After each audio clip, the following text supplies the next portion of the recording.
You are now rocking with the hottest boxing podcast in the land with your host, Coach Malachi Williams. True.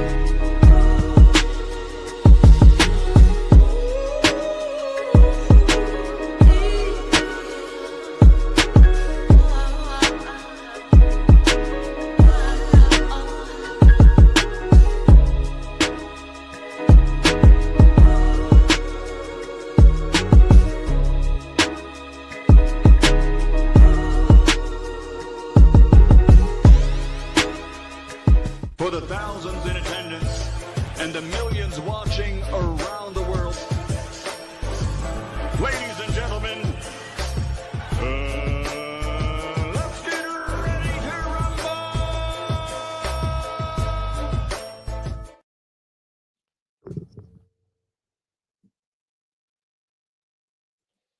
Yeah. What's up, family? This is our boy, Coach Malachi Williams in the building. We are back. True Media Podcast. We back up in here, man. We back up here, man. True Media Podcast. I'm happy. What it is? Thursday. I think today Thursday.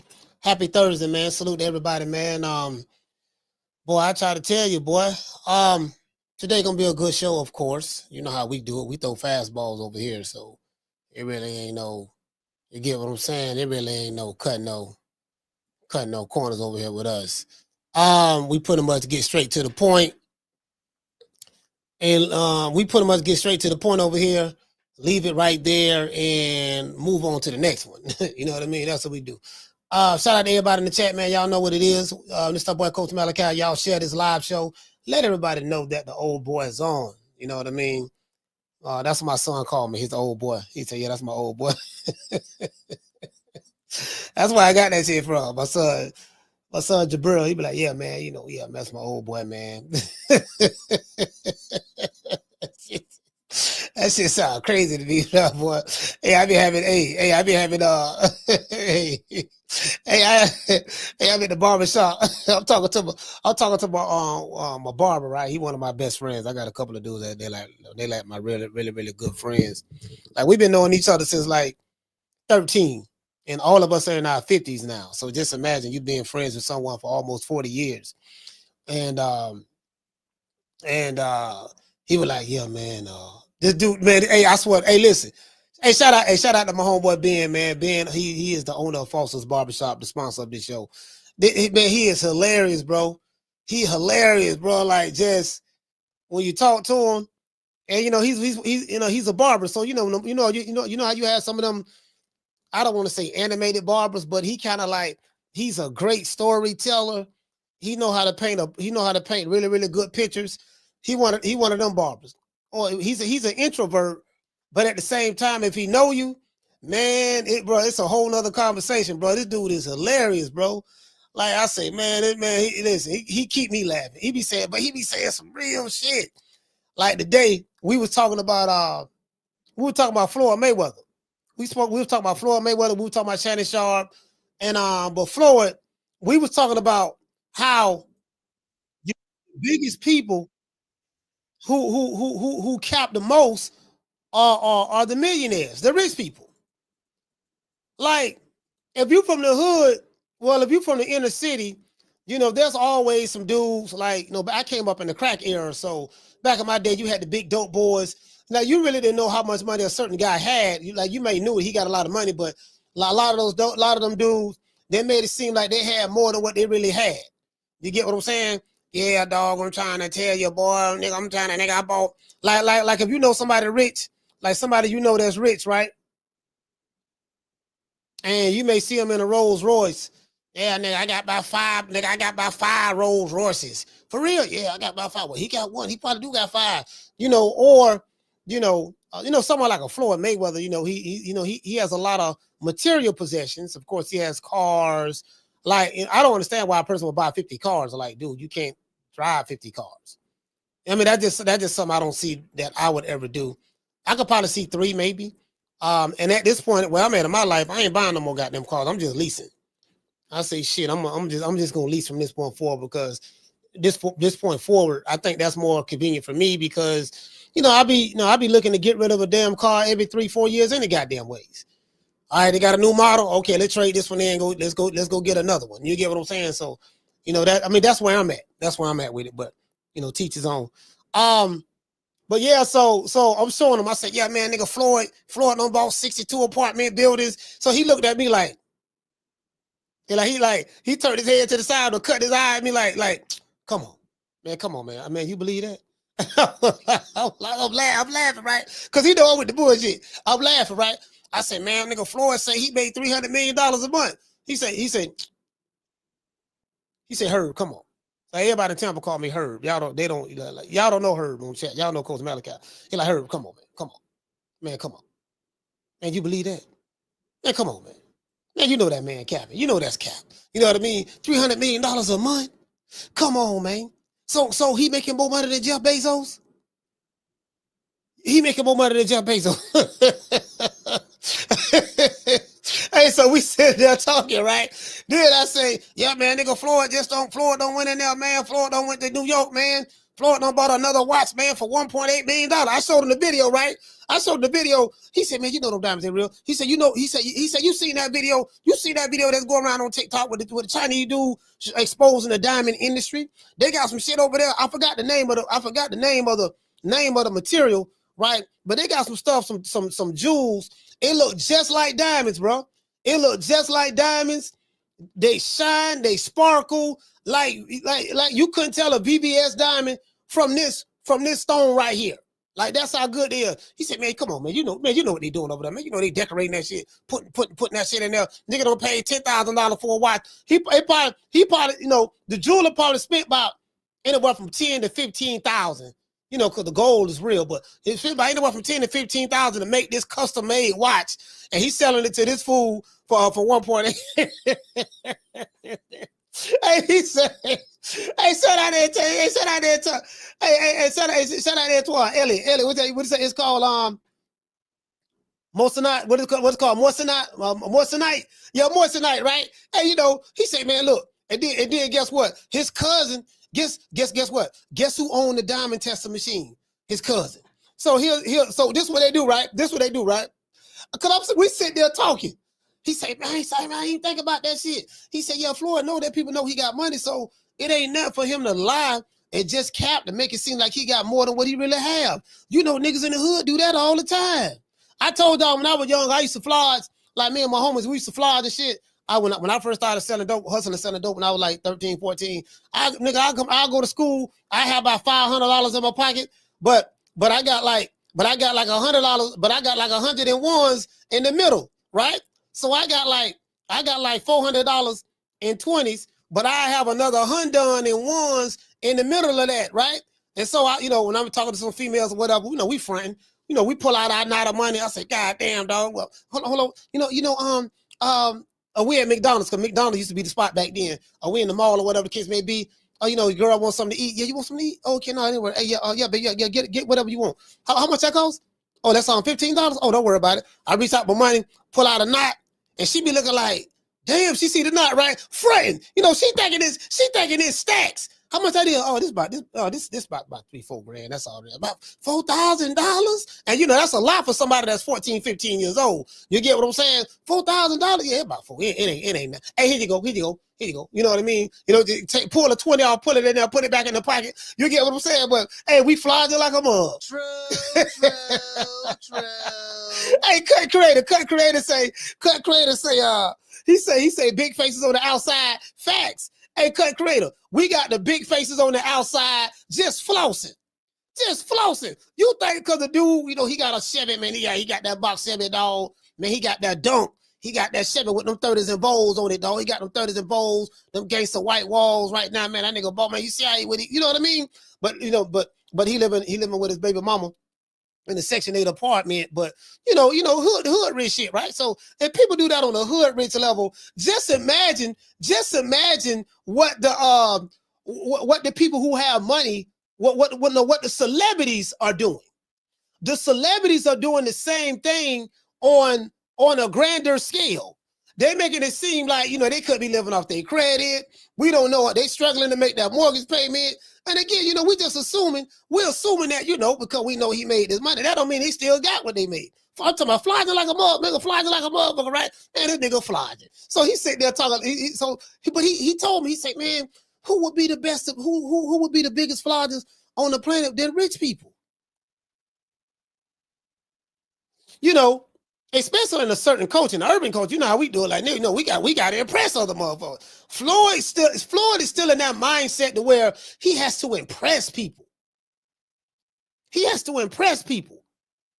Yes, yeah, well, camera, come on. Yeah, right now we finna go to the Gucci store and we finna buy the mall. Finna buy the mall. Now everybody around him, he ain't buying them niggas nothing. They just happen just to be around Floyd. Now the dudes around Florida, he ain't buying them nothing. Just come with me. Just see what it feel like. The day in the life. Just see what it feel like. The day in the life of Floyd Mayweather. Just to see what my average day is like. Come on. You get what I'm saying? Oh, this nigga. Hey, so we sit there talking, right? We sit there talking. I say, damn, how you think about that? Then we went to talking about. The Shannon Sharpe situation. He say, man, Herb, come on. Man, what Shannon Sharpe was thinking about? Man, man, that white girl, man, that's a white girl. Do you know the historical significance of that? Like, come on, did you hear the video? Did you hear the recording? This big black man, choking a little small white woman. Man, you know psychologically what that is, man. What you think a white judge gonna do? Because they thinking about, damn, you remember what went on in the Jack Johnson days and before that? You talking about this big black buck burly man, and he's with Miss Jane. When the master leave the plantation and go out, and Miss Jane sneaking into the barnyard, sleeping with Leroy. Come on, man, you know what that means. True. Hey, my homeboy. Hey, then he did, man. Come on, man. Man, goddamn, man, what he was thinking about? Then she 19, 20 years. She 20 years old now. Man, come on, man. Like, what was he thinking about? Man, I don't know, man. He might be through. I said, I don't know now. This is the same lawyer now. This is the same lawyer that went at Jay-Z and Diddy. He said, yeah, man, but this different, man. This different. You know what I mean? What you think a white judge gonna do? Man, don't listen, man. Like, you get what I'm saying? Even if she was with all that, because she sounded like she was with all everything that, you get what I'm saying? There's two sides of every story. I ain't saying the man guilty on anything. You can judge his morality, whether, he shouldn't have got with that young girl, young woman or not, or whatever. You can judge that however you want to judge that. You know what I mean? She was legal. She was of age. However you want to judge that, that's on you. But he like, look, man, she was into all that stuff. He said, yeah, man, but them white folks ain't gonna be going for that, man. Hey, this how he looking. Right? He looking at me like, man, what he was thinking about? Man, I don't know what he was thinking about, man. Man, I'm trying to tell you, man, Cat Williams was trying to tell him. Monique was trying to tell him. And then he offered to pay her a $10 million settlement. Man, what type of come up that is? Look how she don't came up. Now she don't came through the picture. He don't met her for a couple of years. They having choke out sessions and stuff like that. And then now she putting him on blast with this attorney. All he do is attack. All he do is go after big black celebrities. That's all this attorney do. Sue black celebrities and athletes. He went at Jay-Z, went at Diddy, and then you offer to, Jay-Z ain't go for nothing. Jay-Z was like, man, I ain't offering to pay you nothing. He says, as a matter of fact, Matter of fact, I'm finna flip it. I ain't paying you nothing. I'm finna flip it and I'm finna sue you. True. Jay-Z was like, put up or shut up. If you say you got evidence, bring it. I'm denying everything. And as a matter of fact, I'm suing you. They ended up dropping the charge. They ended up dropping whatever lawsuit they said they had. I'm like, man. So this that friend right here. This my barber. This that friend. He that dude right there. Man, what that nigga was thinking about?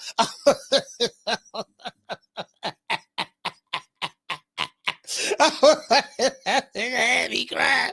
Man, what he was thinking about, man? Man, Malachi, what he was thinking about, man? I don't know, man. You know, he tripping, man. Yeah, bro, he had me crying. Hey, shout out to Soda Pop. What's going on, fam? What's going on? Boy. So I got a chance to watch most. I didn't see all, but I got a chance. Hey, shout out to Taylor for Wealth. Shout out to Mr. Tomato Can, Mo Easy. What's going on? Shout out to Gabe Moore, Green Eyes P. Shout out to G5 from the Bronx. Shout out to old Sheila. Sheila's in the building. Shout out to Coach K is in the building. Ashford Boxing Club. Salute. Shout out to F Your Feelings. He say JC beat that fake case like Rocket. I'm just saying though. True. But this ball been taking the easy matches. Fight another ball. Hey, y'all know. Hey, Unlay Shoes say, Coach, he would think about that Snow Bunny Love. Hey, look here, man. We be playing Snow Bunny Love over here, man. We be playing that Snow Bunny Love over here. You know, hey, shout out to Penny. Penny, what's going on? We be playing that Snow Bunny Love over here. We might have to, you know, some of y'all might have to reconsider. That's all I'm saying, fam. Like, you know, they got Shannon Sharpe and the guillotine. Look like they trying to put him in the full Nelson right now, the figure 4 leg lock right now. That's all I'm saying, fam. You know what I mean? It is what it is. It is what it is. You know what I mean? But all joke, you know what? I ain't gonna get into that. I was gonna say something, but I ain't gonna say that. I was gonna say something, but I ain't gonna say that. I ain't gonna do it. Hey, shout out to Rob Boy Fresh. You know what I mean? It is what it is, right? So anyway, I got a chance to watch most of the podcast with Shannon Sharpe and Terence Crawford. And there's a whole lot to talk about in this podcast. As I said before, you know, Bud look a lot more relaxed. You know, people hated him for years. You know, he like Ron Boy Fresh said, he wasn't the most approachable individual, stuff like that, kind of standoffish. That's just how he is, you know, how he is. Well, it looks like he's, you know, loosening up a little bit as he gets older. He'll be 38 years old in September. So as he's so advanced in his career, you know, he's been boxing for 17 years now, almost 20 years. I think Canelo been boxing for 19 years. Yeah, Canelo turned pro. Yeah, Canelo turned pro in 2005. So this is Canelo's 20th year as a pro. And Bud turned pro 2008. 2008. So this is his 17th year as a pro. And of course, those guys are going to fight each other and stuff like that. But I'm like, damn, that's a long goddamn time. When I sit back and think about it, it don't seem like it. It don't seem like it because you only count like the years. You know, it don't seem like it, but it's like, damn, you know, some of these dudes like Jamel, like the Charlo brothers. Jamel Charlo turned pro 2007.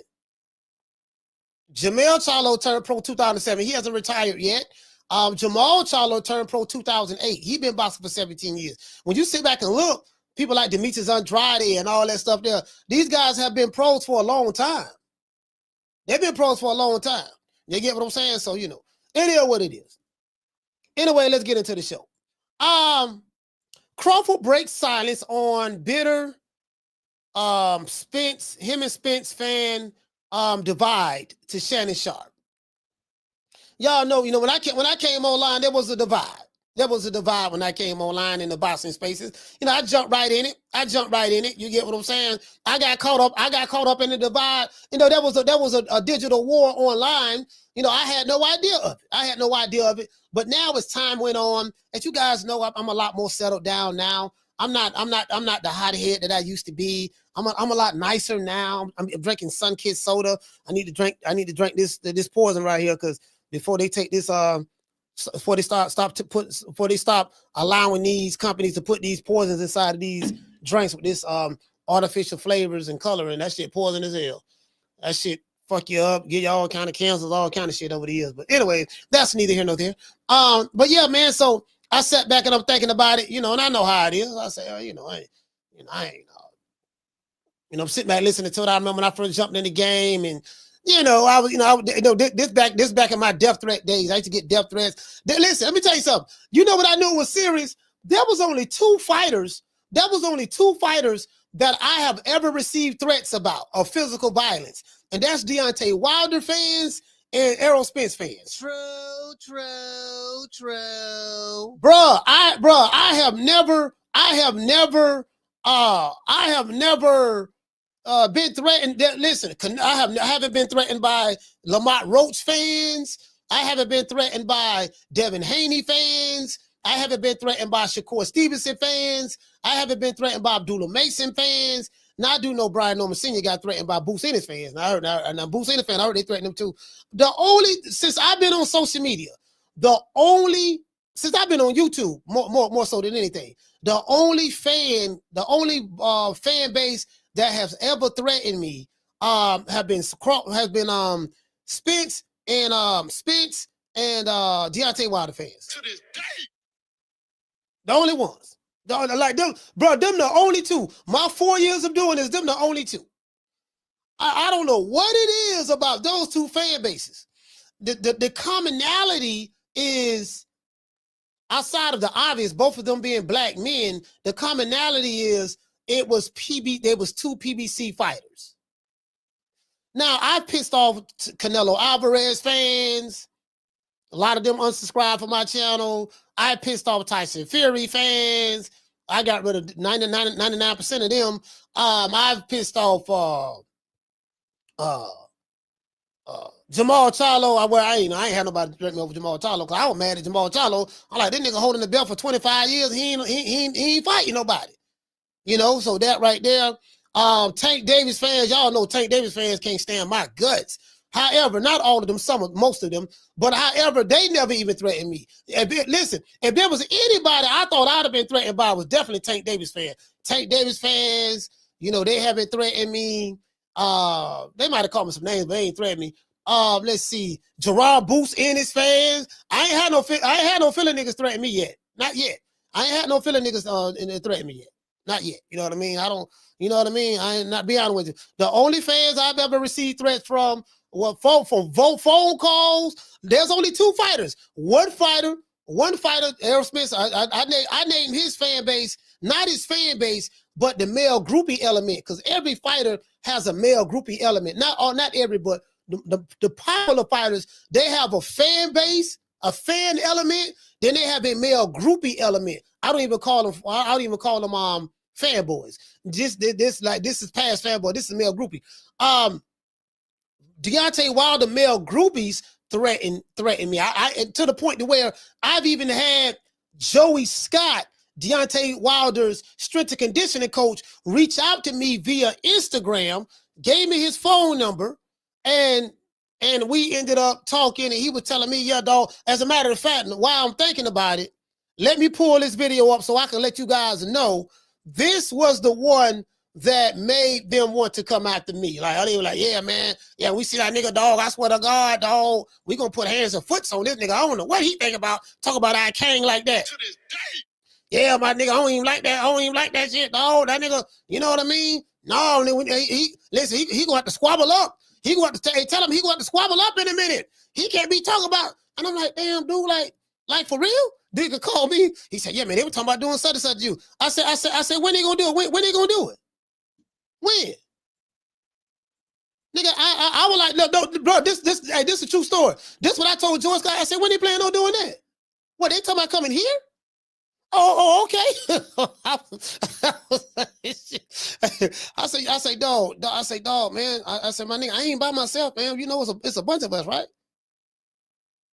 I'm telling you, I was like, look, man, I ain't, you know, it ain't that serious to me, man. But if that's what they want to do, I'm telling you, bro, like, it ain't gonna turn out the way they think it's gonna turn out.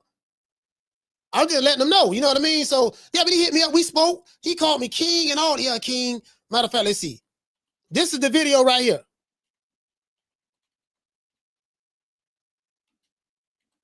Let me see, can I find it? Deontay Wilder lifting weights. It was a video where Wilder was lifting weights. Oh, here it go right here. Here it go right here. Oh, this video right here. Man, this nigga, I said, they finna kill this nigga, man. Man, they spotting him wrong. This man, y'all know Wilder got them skinny legs. He had his legs in the air off the ground. He was leaning with the weight. They said he was benching 300 pounds. I had to count. I had to look at the weight to see, make sure it was 300. It could have been 300. It probably was 300. And I was like, damn, man, they finna kill that nigga, man. The weight down there fall on the man's neck. And he got it leaning, and LeBron, his form and technique was terrible. I said, man, this team finna get him killed. So I'm talking about the team finna get this man killed. This right before he fought Tyson Fury the third time, and he got the brakes beat off of him. I said, they finna get this man killed. And bro, they came at me, boy. True. Boy, they came at me. Then the aerosexuals, I had what I had to do. They used to troll me all the time. Then I had the one nigga from New York. He say from New York. Money B from Brooklyn. Yeah, nigga, that Money B. Yeah, keep Errol Spence's name out your mouth. You know what I mean? Yeah, I'm talking, boy, listen, I'm going to put the magnum to your head and blow your such and such. That's what he said, right? Again, I'm not promoting violence. This is what this guy said. The video's out there. Yeah, I'm trying to tell you, man. We got loan money. Our money loan. Only to come to find out 2 weeks later that the dude money wasn't loan. He was broke. He was living with his mama. He was only like 21, 22 years old. He called to show crime. He say the feds came to his house. That's what he say. Blame me for the feds coming to his house. I'm like, dude, you online. I dropped your phone them in the chat. Anybody that was here that day, y'all remember I dropped his phone them in the chat. I said, I don't know who could have called if they called, but if that's the case, you coming on the public platform, fam. You're like threatening the guy, such as myself. I'm kind of like a public figure at this point. Not on a big scale, but on a smaller scale. And I'm like, dude, you can't be calling people, you call me 8 times back to back.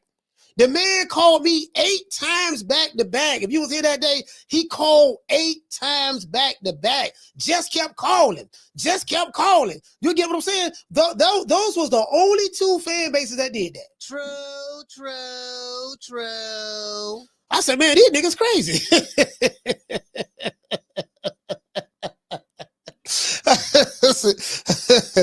said, oh, well, I did what it did. Guess what? I did not stop. I say, man, nigga, I ain't scared of no niggas on no goddamn computer. What the fuck? Nigga, I be going to different cities and these different fights and stuff like that. I don't see none. I don't see these dudes nowhere. I said, I don't see them nowhere, fam. Ain't no YouTube channels throwing no hands, none of that. So I'm trying to tell you, it don't none of that go on. That's what I know was all fake. I said, oh, this shit fake, man. This shit, man. Anyways. In a recent interview with Shannon Sharpe on Club Shay Shay podcast, I will get to the super chats.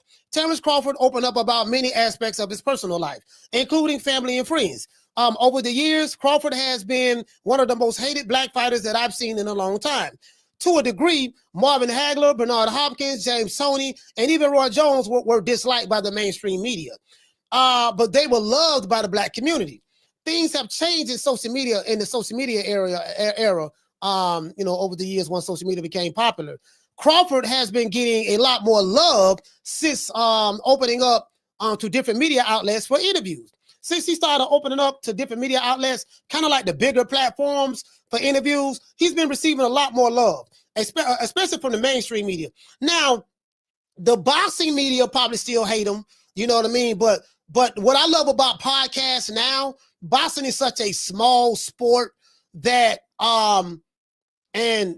when you got these big platforms like the Club Shay Shays, the It Is What It Is podcast with Cameron and Mays, Cam and Killer, Killer and Murder.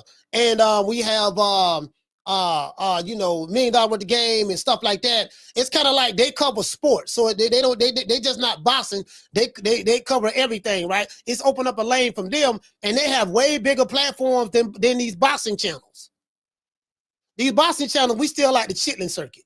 Those guys, because they have corporate dollars backing them, they getting $100 million deals, $50 million on sponsorship deals and stuff like that. So they connected to the white folks. They got the white corporate dollars. So when you got these black podcasts with white corporate backing, you get what I'm saying? They kind of hit different. True. Kind of hit different. True. And listen, I ain't mad at them. One thing about me, I ain't mad about nobody getting no money. Boy, if the opportunity were to arise for you to get you some paper, and you got a corporation wanna put some bread behind you, hey man, get that paper, man. Get that paper. I ain't mad at you at all. You get what I'm saying? It is what it is. So things have changed in the social media era over time. As I said before, Crawford been getting a lot more love as of late. He's letting his personality show a little bit more, something that he was reluctant to do in the past. During the Top Rank days, they hated him.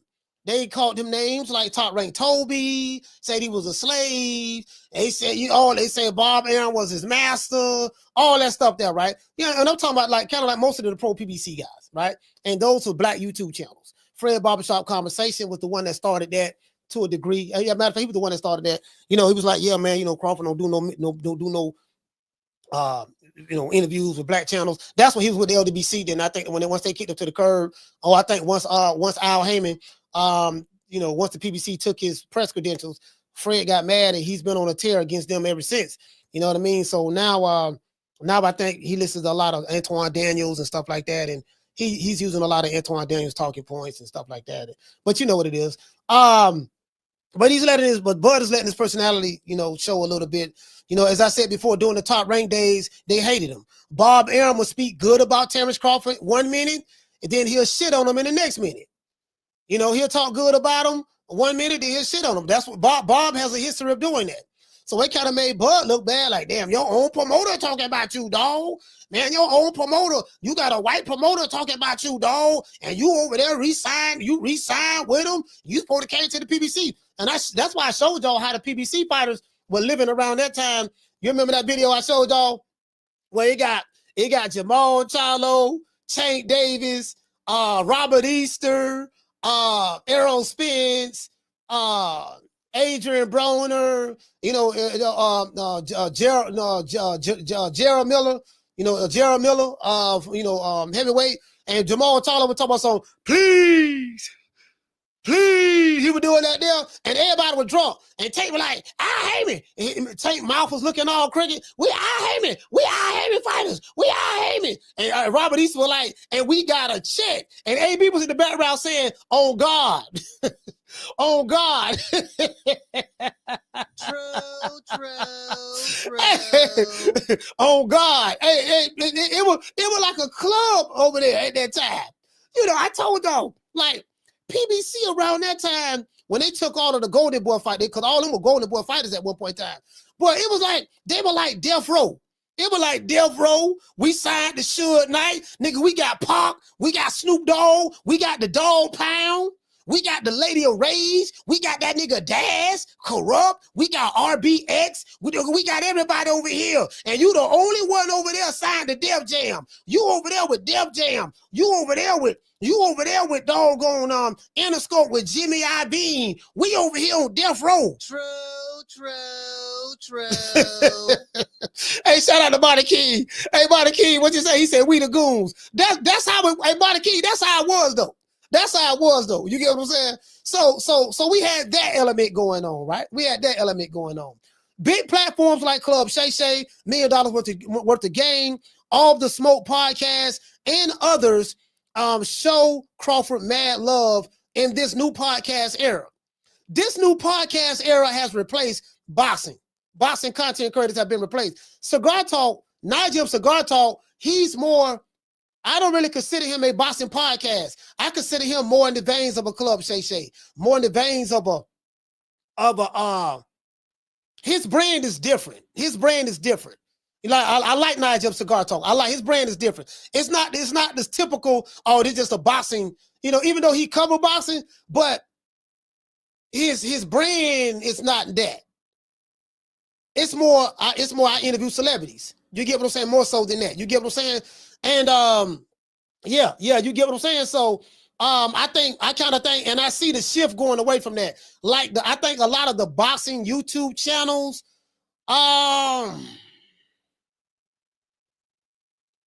they had their run. Their run is still going strong, but they was really strong like in 2014, 2015, 16, 17, 18, like in the beginning when it was all coming up, all of those big channels and stuff like that. They came through at the right time. I wasn't around that time, but they came through at the right time. And now it's like, now everybody and their mama have a podcast, and a lot of these, retired rappers, retired athletes, they got big podcasts, big corporate sponsors. That's the one thing that the YouTube channels have shown an inability to be able to get. You know what I mean? I'm in the process of getting corporate sponsors myself. Like literally I am. You know what I mean? I will let you guys know when everything is finalized and official. Because at the end of the day, that's where it's at. That's where it's at. That's where it's at. That's that's the route you want to go. I mean, you can start out on the chitlin circuit. It's okay to start out on the chitlin circuit, but it ain't no way you should still be on the chitlin circuit 10 years later. You still on the chitlin circuit. True. Damn, dog. You started out 10 years ago on the chitlin circuit. You still on the chitlin circuit? Yeah, I'm still on the chitlin circuit, dog. You know what I mean? No, you know what I mean? It's about elevation. It's about elevation. You get what I'm saying? But I mean, that's just the way I see it. That's just the way I see it. You get what I'm saying? They all say the same thing about Terence Crawford, that he was very difficult to deal with. As I said before, his publicist, shout out to Julie Goldsticker of Top Rank. Julie Goldsticker has convinced Bud that conducting these interviews is good for his image. Now, I haven't spoken to her. I've never said 2 words to the lady myself. She haven't said 2 words to me. I don't have a relationship with her. When you see Terence Crawford on all these different podcasts, it's Julie's Goldsticker. People over there at Top Rank know exactly who she is. She works over there. That's why I was telling you guys. I don't know if you guys know, like Ish, from South Carolina. Yes, it's from South Carolina, North Carolina, and he over there with Top Rank. He been with Top Rank for years before he even got with Bud. And Julie, she's over there with Top Rank right now, so he's still working with Top Rank associates. I don't want to say employees, but partners. He's still working with them right now to this day. True. So she is the one. She is the one that Bud trusts the most. I would say. This is nothing that he's told me. This is from what I'm seeing. Just my personal observation. She is the one. She is the one. She is the one. You get what I'm saying? So she's the one. She's the one. Everything go through her. If she say, Bud, you need to do this. We got something set up for you to do that. That's why he's there. That's why he's there. You get what I'm saying? Because of her. They all said the same thing. Terence Crawford was difficult to deal with in the past. He seemed, you know what? Hold on.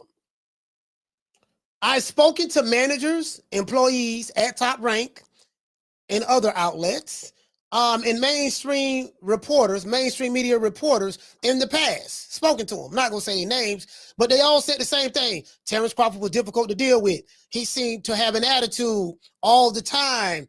He was distant and not approachable. Now he looks like a new person. Shannon Sharpe asked Bud some good questions. I love that interview. I saw about 2.5 hours of it. I love that interview.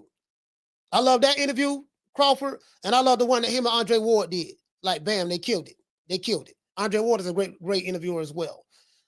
Shannon Sharpe asked Bud some good questions in his small clip. And you know how I know? I'm going to tell you how I know Bud changed.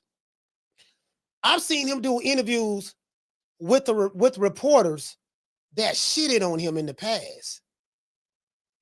Like, they tore him down in the past. And he went on there and granted them an interview. That never would have happened. Years ago. Now it's like, and he knows, because I talked to him about it. He like, yeah, I know. These people right here used to defecate on me and stuff like that. Yeah, them right there. Yeah, but I ain't worried about it. This and that. Like he really don't got past that shit. He really don't got past it. You get what I'm saying? So it is what it is. As I said before, Shannon Sharpe, he did a really, really good job. He asked Bud some good questions. In this brief conversation that I want to look at, that came up with the title of my show. And this brief conversation, as it relates to Errol Spence, Bud was asked a question. Why can't you like me and Spence, right? Shannon pointed out, and I quote, "It seems to be in today's time that if I like something, I can't like the other," end quote. This means that I have to love one and hate the other. Bud said that it's only like that in our community. I understand his point. I do understand his point when he say that it's only like that in our community, right? But I disagree with him to a degree. I'm gonna tell you why I disagree with him to a degree. I used to think the same thing, right? Oh man, you know, only black people, the only one, we tear each other down and we don't never support each other. We don't never do this, we don't never do that, and all that stuff there. And then Buzz said that all Mexicans, like, look at the Mexicans, they're gonna get behind the Mexicans, gonna be two Mexican fighters fighting each other, and they just gonna get behind them. It's just gonna be a win-win for Mexico. And when he said that, I was like, nah, that's not necessarily the case. True. That's not necessarily true. I used to think the same thing, though. I used to think the same thing that Bud said. Mexican fans do the same thing that black boxing fans do. Most people are not monoliths. People are not monoliths. They don't say, you know what, we Mexican, we just gonna stick together with all Mexicans, and no matter what. That's not true. That's not true. And I have some proof. As I said before, most people are not monoliths. So they don't think the same. David Benavidez classifies himself as a Mexican. David Benavidez called himself the Mexican Monster. David Benavidez walks into the ring with a Mexican flag. Canelo fans hate David Benavidez with a passion. True. So if I was to take what I used to think and what Bud is saying, all Mexicans, they'll stick together, they'll do this and do that, explain to me the David Benavidez and Canelo situation. If it were as simple as Mexican fans all supporting each other, then explain to me why Mexican fans are divided about David Benavidez and Canelo. What about Oscar De La Hoya when he fought Julio Cesar Chavez? Some of you guys are too young to remember that era, but I'm not.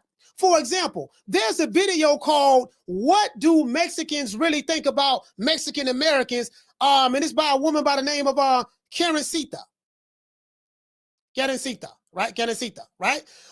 She interviewed countless native Mexicans in Mexico, and she's from Mexico herself, but she lives in the United States. You'll be surprised at what the natives or at how the natives feel about Mexican Americans.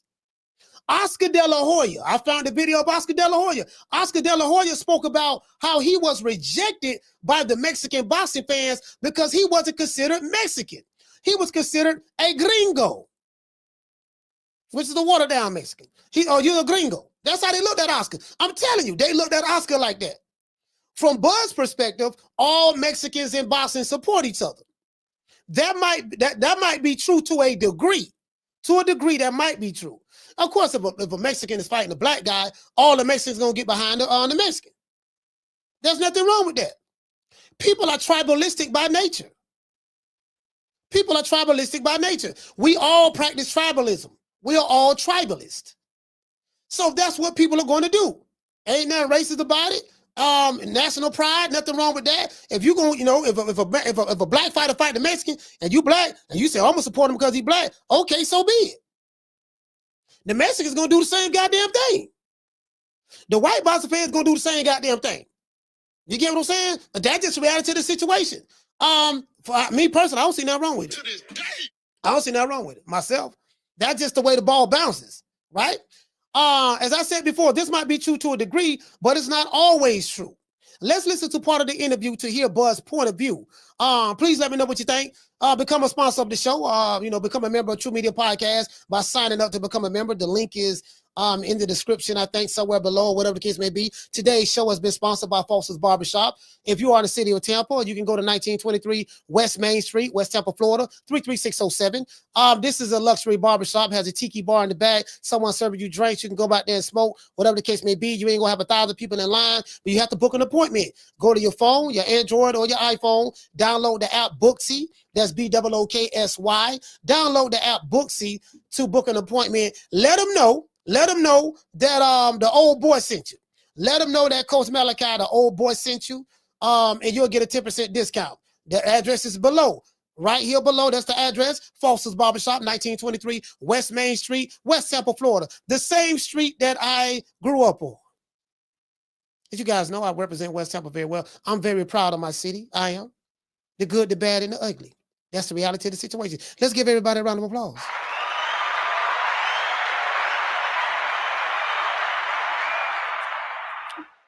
I'm going to rep the set now. I'm going to do that. Am I a game baker? No. Hey, shout out to Buddy Lee. Buddy Lee said it's the same thing in politics. Buddy Lee.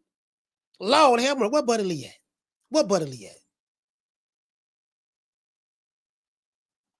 Buddy Lee, you took the words right out of my mouth.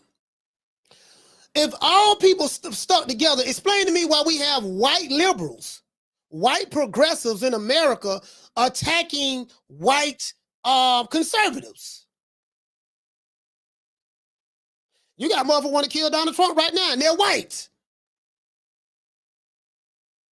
Two white men tried to kill the president, but when he wasn't the president, probably still trying to get him now. So if it was simple as, yo, man, all white people, yeah, they stick together. Like, politics is a perfect example of what you just said. White, listen, they identify with one thing. Do you think like us? Do you share our political views? If you don't share, perfect example is also you got doggone black progressives or liberals who don't like black conservatives.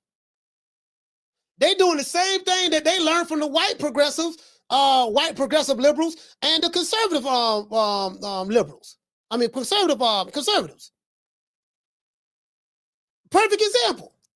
White dude just shot. He just shot what the dude was who owned. He was the president or the CEO of a healthcare insurance company, and a white dude sat outside, waited on him when he was walking to it to go inside the building. White dude walked up to the other white dude and banged him.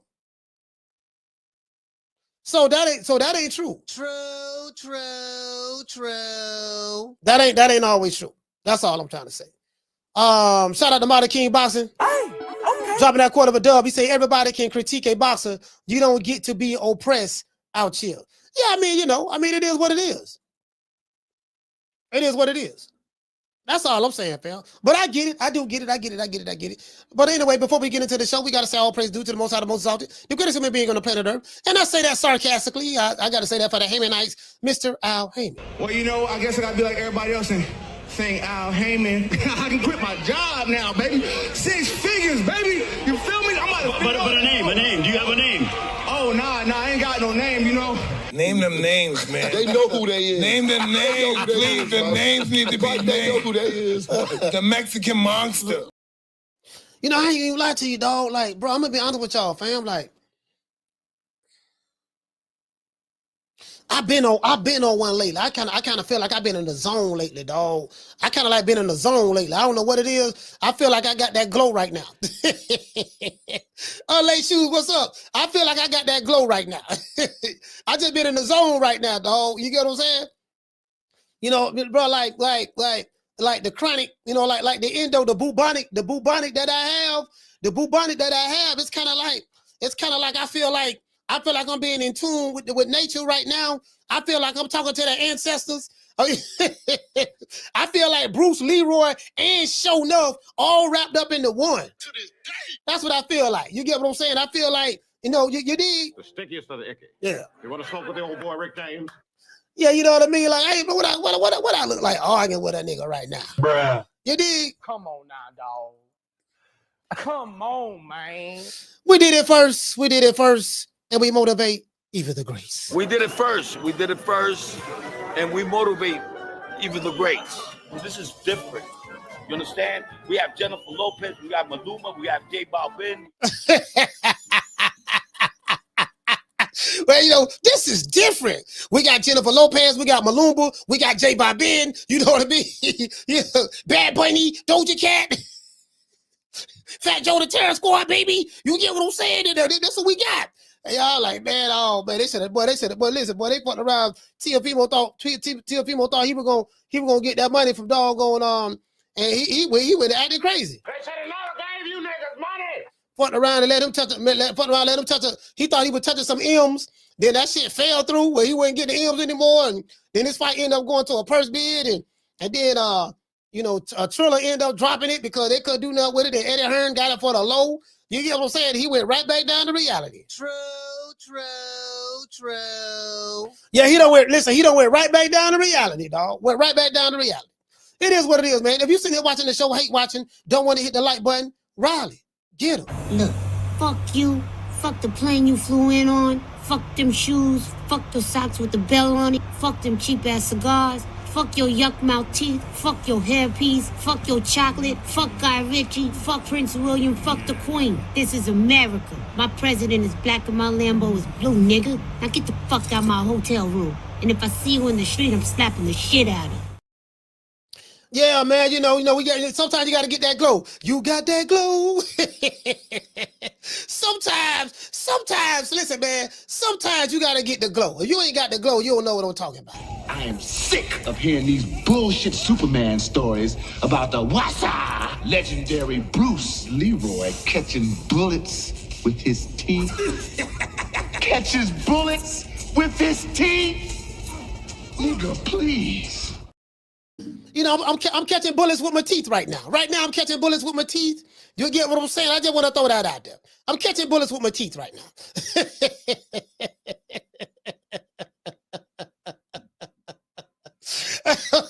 Bullets with my teeth right now, dog. Right now, dog. Right now, dog. I ain't the one right now. I ain't the one right now. Listen, catch me next week sometime, or maybe 2-3 weeks from now, maybe even a month from now. But right now, dog, we catching bullets with our teeth right now. Just gotta throw that out there. Anyways, y'all know what it is. Now, I'm kind of reluctant to play this song right here, being that Shannon Sharpe is going through a lot, you know, with a snow bunny, you know, that he all, you know, that, ooh, Lord have mercy. Boy, right now, boy, they say shaking like booty meat right now, but we gonna ride, we gonna let it play out. We're gonna let it play out, let it see how everything is playing out. You get what I'm saying? But for all you brothers out there, you athletes, be careful. Be careful. Use discernment. But I just gotta let you know, I'm not gonna let the Shannon Sharpe situation get in the way of the #1 hit single in the hood, "Snow Bunny Love" by Honor Lennon, featuring our good brother, the Prince of Pan-Africanism, the Prince of Pan-Pizza, the Prince of in Shango shape, the Prince of Ogun, the Prince of niggersplaining, Mr. Not Al Heyman, my main man, Dr. Umar Johnson, you know, from Philadelphia. That's a hell of a nigga from Philly right there, Dr. Umar Johnson. See your eyes shine, she's my snow bunny, please. In the winter lights, so she's my sweet Dr. Free. Talk to my nose, this love has got it so raw. Make you goose, stepping out of control. It's me against the light. Snow bunny, moving on the bar. Everything's so right. Got that smooth so feel. No, that's next to the law. With my snow bunny love. When party by the night. See your eyes shine. She's my snow bunny, please. In the winter light, so she's my sweet Dr. Free. Talk to my nose, this love has got it so raw. Make you goose, stepping out of control. Snow bunny, moving on the bar. Everything's so right. Got that smooth so feel. No, that's next to the law. With my snow bunny love. When party by the night.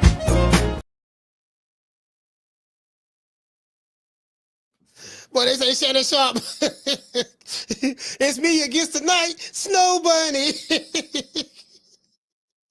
Everything's all right. Cause it feels so good. So good. Lord, that Snow Bunny love. Ain't gonna be playing that shit going. Ain't gonna be, ain't doggone Shannon Sharpe. Shannon Sharpe gonna be playing Snow Bunny love in court. You know what I mean? Yeah, man, look at man. Snow Bunny love.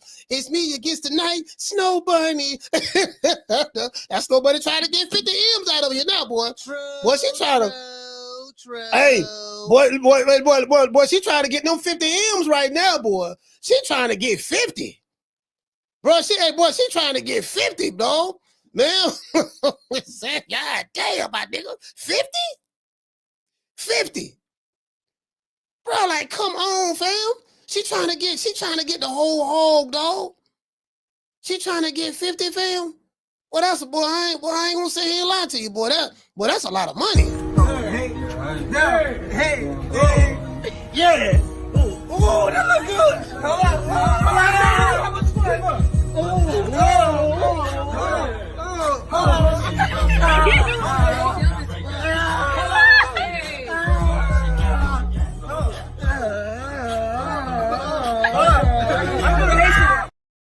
God damn. it's conspiracy, dog. They trying to take the brother man down. I'm like, hey man, look, man, hey man, look, man. You know, I'm just gonna sit back. I'm just gonna sit back and see how this thing play out. Just see how this thing play out. That's all. Hey, shout out to G5. Hey, Casino, she tried to get 50. Casino, she tried to get 50, dog. Boy, she tried to get 50. Man, I'm talking about, man, goddamn. I'm like, damn, Shannon, you could have just hollered at me. Listen, man, bro, I could have told you. Look, you should have just called the love doctor, Coach Malachi, man. Call the love doctor, man. I could have gave you some advice. Look here, dog. You don't want to go that route. Tell you right now, man, that's gonna be trouble right there. This what you could do now. You could shang-lang over here to the right. Go over there to the right, man. What it is that, like, I'm trying to tell you, but they're trying to get you, Chief. You was kicking it with her for 2 years. Man, I don't know, man. I don't know. I hope everything work out. I really do hope everything work out with the brother. Anyways, let's hear this little clip right here from Bud, Shannon Sharpe, and Bud. Let's hear this little clip right here. Cause I'm gonna break this down. I can break down the entire interview, but it's too long for me to break down. There's too many good things that I can talk about, and the show ain't gonna never end. So I just want to talk about this one part right here. Why can't you like me and like him? Yeah. Ain't nothing. They talk about Errol Spence. Talking about Spence. Let's go back. Why can't you like me and like him? Yeah. Ain't nothing wrong with that. And if I like Bud, that don't mean I hate Earl. Right. If I like Earl, that don't mean I hate Bud. Right. But sometimes it seems to be now. If I like something, I can't like him. Right. But it's only like that in our community. Mm-hmm. You know, when you look at the Mexican community, they support each other. Yeah, bro. They ride hard for them. When you got two Mexicans fighting each other, man, the Mexican community wins. They go celebrate whoever. They gonna win. They are. You know, they gonna win. Mm-hmm. When you see us fight each other, it's not like that. Mm-hmm. You know, and I just always felt like we are our own downfall. You know, blacks, Mexicans rule boxing from the beginning. You know, but we gotta do better with supporting each other. So why?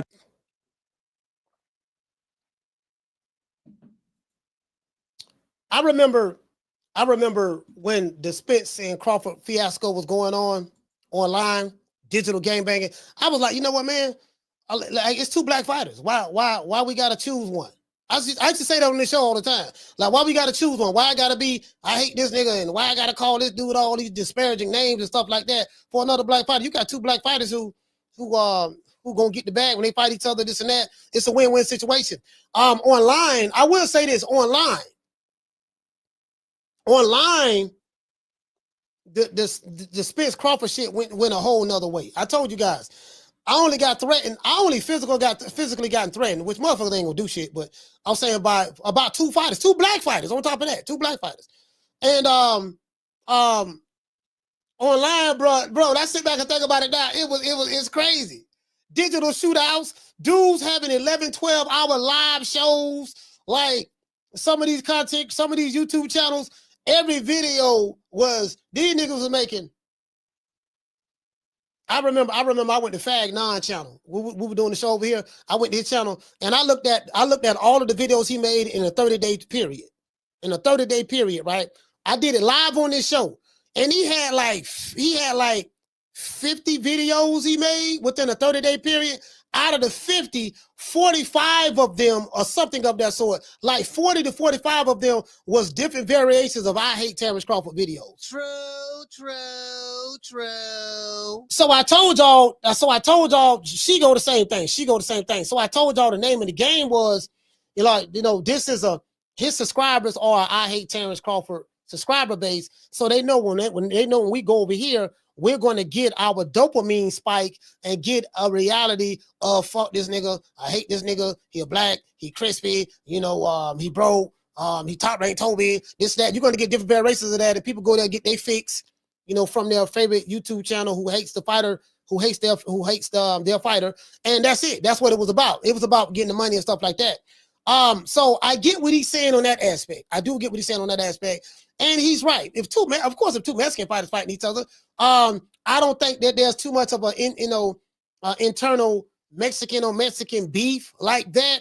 However, with the Canelo fans and the David Benavidez fans, even though they have not fought each other, but you can see the fight between the different fan bases online. Now, Canelo and David Benavidez haven't even fought each other. We used to get calls from all kind of people. Oh, man, coach. Oh, David Benavidez, he really don't want to fight. Oh, man, he ain't no Mexican monster, coach. He ain't really Mexican. He ain't really Mexican, coach. Man, this man Puerto Rican. He part Ecuadorian. He ain't really no Mexican, coach. Why he don't want to claim his Dominican side? Ain't he Dominican? Like, bro, like true. Hey, bro, like they was like, man. I say, man, I'm saying back, like, man, like this is hilarious to me. You get what I'm saying? I say, Benavidez ain't Mexican. Man, he ain't no Mexican monster. Bro, like, they don't want to call a man no Mexican monster. I'm calling him a Mexican monster. David Benavidez is a Mexican monster to me. I call him the Mexican monster. Oh, he ain't no Mexican monster. Man, that man ain't fought nobody, man. Man, Canelo would kill him. What you think Canelo would do to David Benavidez? I said, okay, when Canelo gonna fight him? Oh, man, Canelo ain't got to fight no David Benavidez. He got to earn the right to fight Canelo. Man, he ain't fought nobody, man. This man is undisputed. He the undisputed interim belt champion. Man, this man getting email belts and stuff. He ain't no real champion. Bro, like everything. I heard So two Mexican fighters. This what it was hearing. I'm gonna get back to Bud. I want to show y'all something. But I'm gonna get back to Bud. What Bud say. I'm gonna drop the phone line. I want to show y'all something. I gotta show y'all this here. This video right here, right? I want y'all to see the video right here. Again, Mexicans are not a monolithic group of people. They're not, contrary to popular belief. This video right here, y'all check this video out. I had this video for years. What do Mexicans really think about Mexican Americans? You'll be surprised. I would advise someone like Bud to look at this. You'll be surprised. This woman here is from Mexico. I've been following her for years, right? She's a good content creator. Like, you know what I mean? This right here, like, you got Chicanos, Latinos, Mexican Americans, all that stuff there. Hold on, y'all check that out. Then here goes another one right here. Oscar De La Hoya. Remember I was telling y'all how it was back when Oscar De La Hoya, especially around the time when he fought Julio Cesar Chavez. Mexican fans, like, okay, they chose a side. It wasn't no, yeah, man, like Bud saying, yeah, man, the two Mexican fighters come together, everybody happy. It is this and that. Now, you might say it's different because you got a Mexican versus a Mexican American. In the black community, we look at all Mexicans as the same.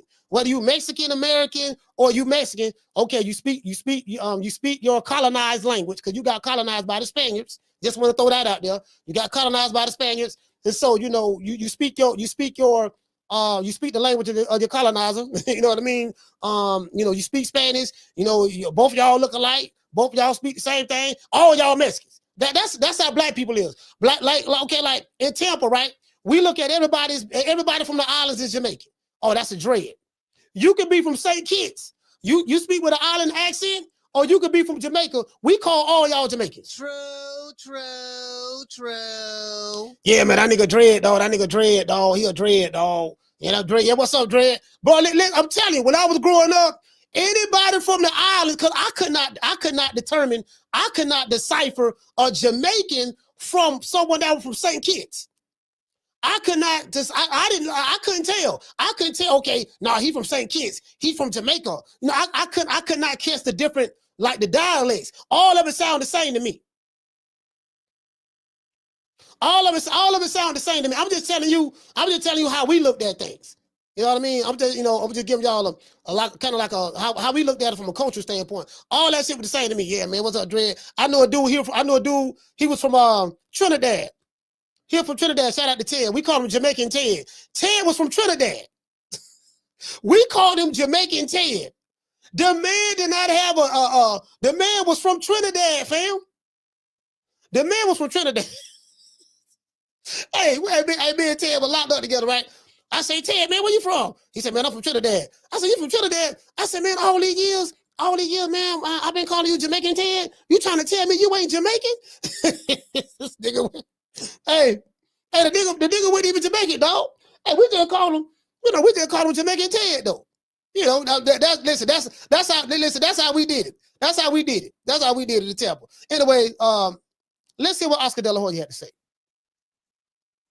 There's a Mexican American, and you know this because I go through this all the time. I'm the gringo. Yeah, you're the gringo. I was the gringo. But if you say you're a gringo, then you're not Mexican. If you say you're Mexican, you're a gringo. Like it's f***ed up. You have no identity. Yeah. I didn't know if I was from here or from there. Like, where am I from? The f- am I Hispanic? Yeah. You can't lean too much this way because they'll let you know right away. Really. Oh, you're Mexican. Oh, yeah. You're not from here. Yeah, I was born here in the U.S. I'm American, but I'm proud of my roots. When I fought Chavez, who was the real Mexican national. Yeah, and it's true. Ooh, man, I had everybody against me. One of my uncles was like off at me that I beat him. What are you doing, man? You need my hero, man. I'm like, dude, I'm your nephew, man. Come on. People need a... Hey, bro. Hey, bro. Bro, I remember that. Bro, I remember that. Bro, I remember that, fam. I'm telling you, I remember that like it was yesterday. Bro, Mexicans did not like, listen, bro, it was Julio Cesar Chavez. It was Chavez. They hated Oscar De La Hoya. And then when he beat Chavez, oh my God. True. Oh, when he beat Chavez, they would have said, oh man, this is a win-win situation for everybody, man. You know what I mean? We got Mexican versus Mexican. They were like, no, look, they didn't look at it like that. They didn't look at it like, we got Mexican versus Mexican. They were like, no, man, fuck that, man. We ride with Julio Cesar Chavez. That dude right here, he ain't no real Mexican. Matter of fact, he American because his nationality is American. He was born in America. And you born in America, your nationality is American. You get what I'm saying? He ain't no goddamn real Mexican, man. He a gringo. Look at him. You know, Oscar De La Hoya, he didn't, Oscar De La Hoya kind of act like a white boy back then. He kind of act like a white boy. He didn't act like a Mexican. He was kind of like Oscar De La Hoya made an album, bro. He was the Mexican American Sugar Ray Leonard.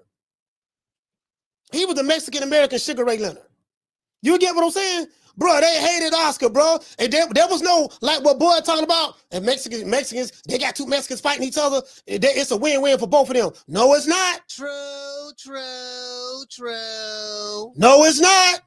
That ain't true. That ain't true, fam. That ain't true. You get what I'm saying? Let's say that one more time.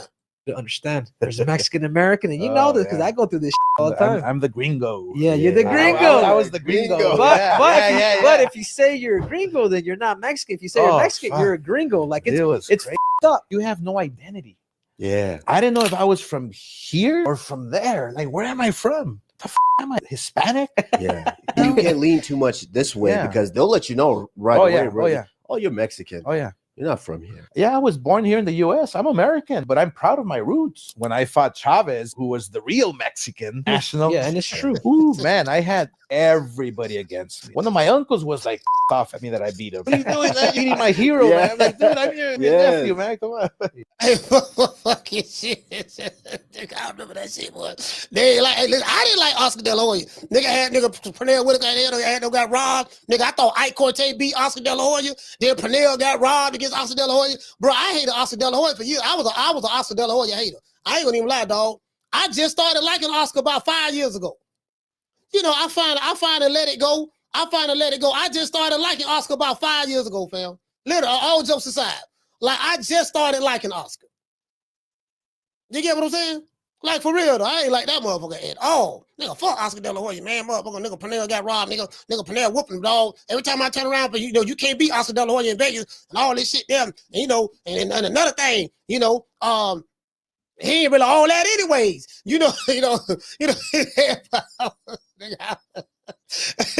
Listen, guess what? I hated Oscar De La Hoya and I hated Julio Cesar Chavez. True. I ain't like neither one of them. I ain't like neither one of them. I like listen. I like Salvador Sanchez. That's who I like to this day. True.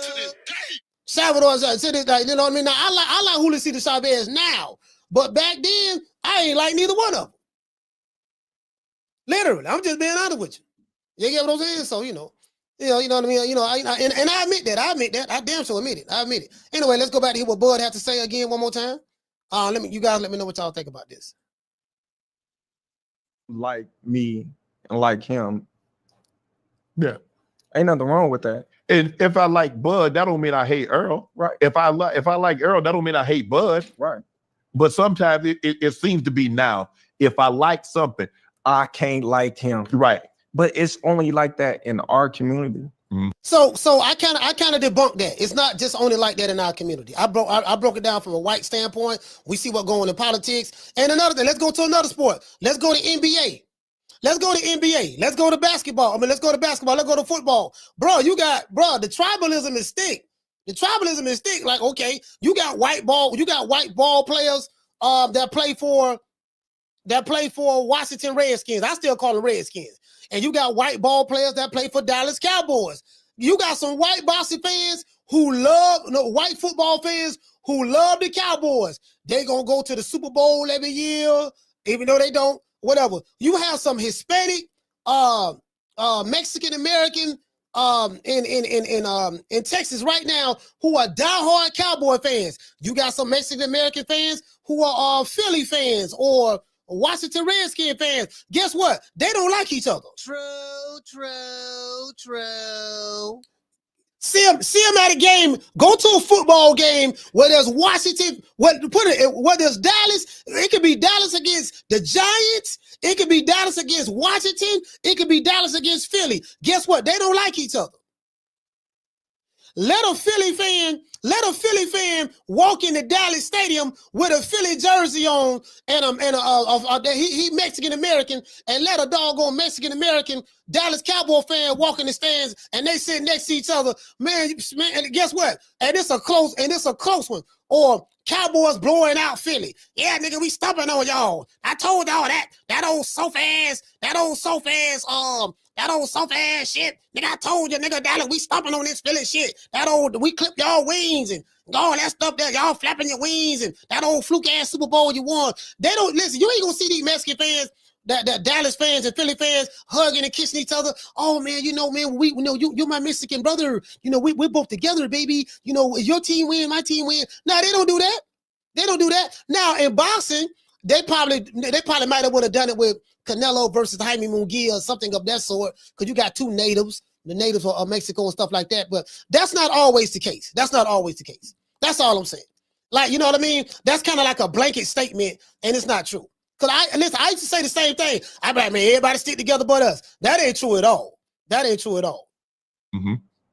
When you look at the Mexican community, they support each other. Yeah, bro. They ride hard for them. Now that's what I've always thought. We've always thought that. Yeah, man, everybody stick together but us, man. Like the Mexicans, they stick with each other. And it does appear that way. Now they would stick with each other. They would stick with each other themselves against somebody like us. You know what I mean? But that's tribalism. That's what people do. People are tribalistic by nature. Mexicans are going to stick together with their group. Blacks are going to stick together with their group. Whites are going to stick together with their group. That's human nature. If you look in the animal kingdom, you don't see lions and hyenas hanging out together. Yeah, they all are animals. They're part of the animal kingdom, but there's a difference. And motherfuckers gonna let you know, nah, dog, I'm Mexican, bro. I got, you ain't one of us. I get that. Yeah, man, nigga, I'm black. You ain't one of us. I get that. Yeah, man, no, I'm white. You ain't one of us. I get that. Man, I'm Puerto Rican. You ain't Mexican, but I'm Puerto Rican. You get what I'm saying? Like in the black culture, when I was growing up, we looked at all Hispanics as the same. Like we looked at the Puerto Ricans, the Dominicans, the Mexicans, all y'all the same. All y'all speak Spanish, all y'all the same. Y'all the same. You get what I'm saying? You get like that. That's how we looked at it growing up. But as I got older, I realized that wasn't true. True. That's just like, I mean, that's generalizing. That's just like saying all black people are the same. You got, listen, you got blacks from the Caribbean. Blacks from the Caribbean don't look at black Americans the same way. They don't. They don't look at black Americans the same way. They like, oh, hold on, wait a minute now, nigga, I'm Jamaican. I'm from Southside. You black Americans. You get what I'm saying? So, yeah, we the same skin complexion, but that's just how it is. Like every group practice tribalism within their own group.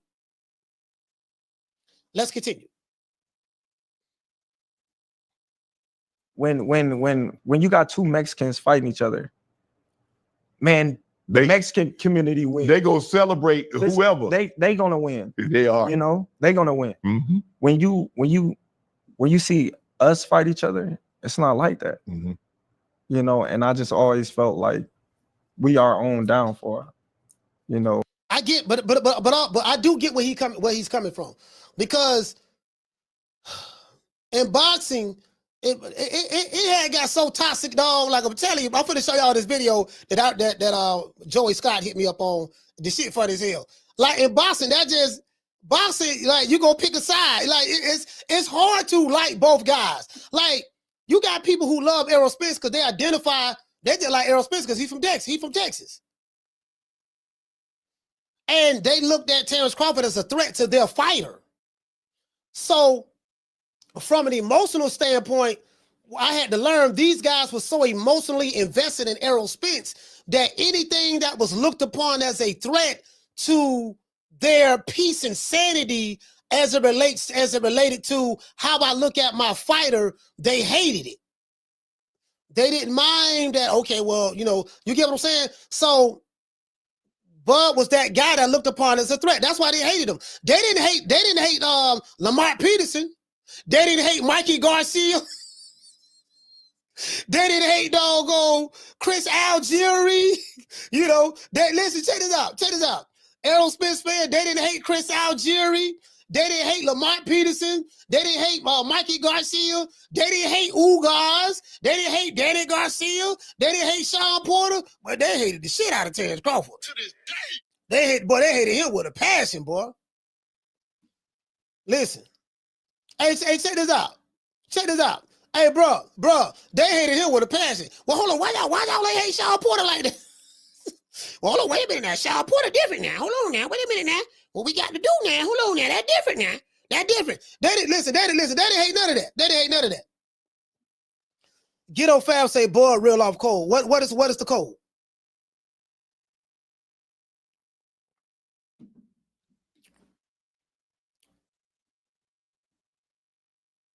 When I drop the phone lines, get on Fab, call the show, brother. What is the code?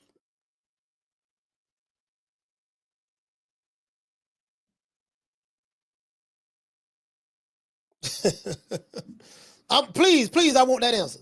What is the code? Please. No one has been able to define that since I've been on boxing.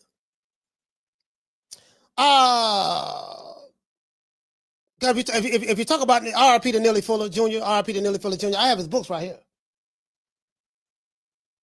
What is the code? Please tell me.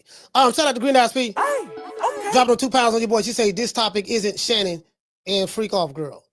I mean, you know, people can talk about what they want to talk about. Green Eyes P, it is what it is. Shout out to Profit Takers. Hey, okay. Dropping that quarter of a dub. He say made a few extras in the stock market. Just wanted to shout out Coach in the chat. Hey, hold on. If you Profit Takers, if you made a few extras in the stock market, brother, you gotta bless the congregation, brother. You can't be making a few extra dollars in the stock market and dropping off $5, brother. Down from the bar, there's a platform stage. People pimping, sharp as razor blades. How do you expect me to get that Rolls Royce? How do you expect me to fly first class for the rest of the year, brother? How do you expect me to do that, brother? That's the problem. Y'all being tight with the money. You're being tight. I ain't trying to pocket watch, but you're being tight. I know you got more. Hey, G-Man say close the door. Hey, G-Mac. Hey, where G-Mac at? Where G-Mac at? Hey, where G-Mac? Where he at? Hey, G-Mac say, close the door. Close the door. Hey, G-Mac, close the door. That's it, fam. That's it. Close the door, fam. That's it. Close the door, bro. Close the door. Just close the door. It is what it is, dog. That's it. Listen, I don't want to hear that about this reception, all that stuff there, man. No, man. Hey, the great Gambino say, I know you got more. Hey, y'all want to be stingy. When you come over here, you want to be stingy. But when you at Blue Blood Sports TV channel, y'all give him all your money. You give him all your money. But when you come over here, you want to be tight, you want to be stingy, and you want to penny pinch. True. Enough is enough. I can't take this shit no more. Anyways, it is what it is. Let's continue. Blacks, Mexicans, rule boxing from the beginning. You know, but we gotta do better with supporting each other. We also hear that in business as well. We hear that in business as well with black businesses and stuff like that. Yada yada yada. You know, it is what it is. But anyway, man, let's get into the show, man. Let me drop these phone lines: 530-494-9636. Hold on, wait a minute. Hold on. Before I do that, let me show y'all the video. Let me show y'all the video that I got. That I think it was the LDBC or whoever it was. They were talking about putting hands on me about this. The video right here. Shout out to Joey Scott. Y'all remember this video? Get it! Let it!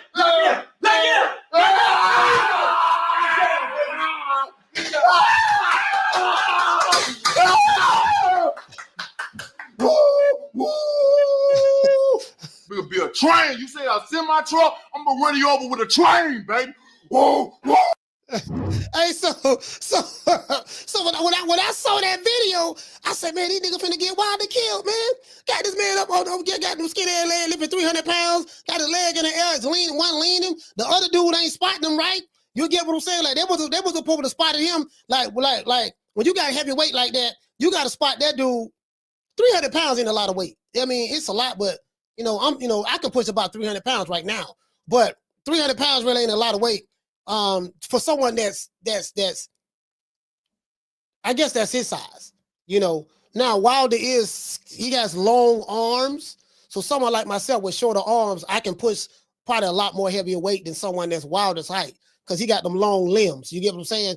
But I was just like, man, they were spotting him wrong. I said, man, they spotted him wrong. He's supposed to be right behind him, and he's supposed to have his hand right in the middle of that bar. And when he went down, he's supposed to went down with him a little bit. And when he pushing, that's so you can keep it balanced. It was leaning and all that stuff there. The other dude wasn't really spotting him correctly. And I'm like, man, and then he started lifting his leg. He lifted his leg in the air at the end. And I said, the man could have hurt his back and anything.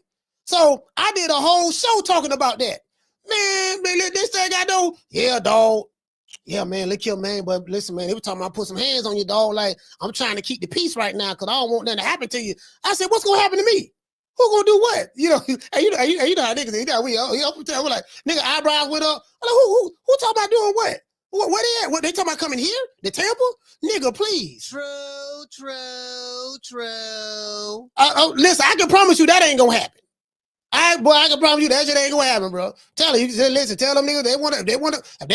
they want to come here because of my critique of a training video, because I'm critiquing you niggas saying y'all gonna get them killed, and they want to come here for that. I said, yeah, they're gonna be highly disappointed. Nigga, please. They're gonna be highly disappointed. That's what I told them, literally, and I said it respectfully. Let's go.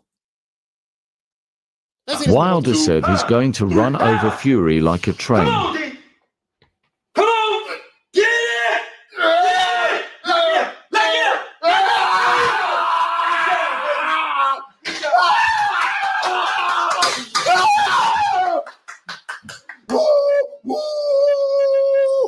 It'll be a train. You say a semi truck, I'm gonna run you over with a train, baby. Whoa. Man, listen, man. He talking about lock it out. He say lock it out. Like he spotting Deontay, Then he took his hand out the bar while out the end of the bar. When Wilder got it up, he pulled it out. He said, "Lock it out." While he was in the process of locking it out, I said, "Y'all finna get this man killed." What if you took his hand off that bar? He said, "Lock it out," and that split second, while you pointing at him, the weight give in and it go come back down on him. Because that's support that he needed. What if that would have happened? So I'm explaining all of the things that could have went wrong. I'm like, man, y'all finna get this man killed, man. Then what if that weight would have fell back down on his neck or something? You know, you sitting there cheerleading and shit. No, man, look here, man. So that's what it was about. That's what it was. Nigga was bad, boy. Them niggas was bad, boy. I'm trying to tell you, boy. I don't piss some niggas off. You want to talk some shit? Call me. Start some shit, bitch. Sup, fool? You gonna talk shit about me, homie? Where you from? Hundreds of niggas is waiting for your motherfucking call, and they all talking shit about you right now. Call the coach at 530-494-9636. We waiting on your bitch ass. Hey, y'all hit me up. Let me know, man. Do you guys think that there's some truth to what Terence Crawford said about, in that interview, that little clip that I played? Or do you think that he might be off base a little bit? You get what I'm saying? Like, just tell me what do you guys think about that?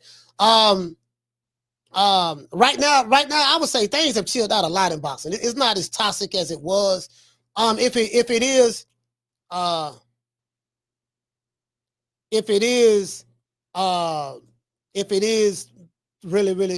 toxic to that degree, I don't know, because I don't look at a lot of YouTube channels, boxing YouTube content creators anymore.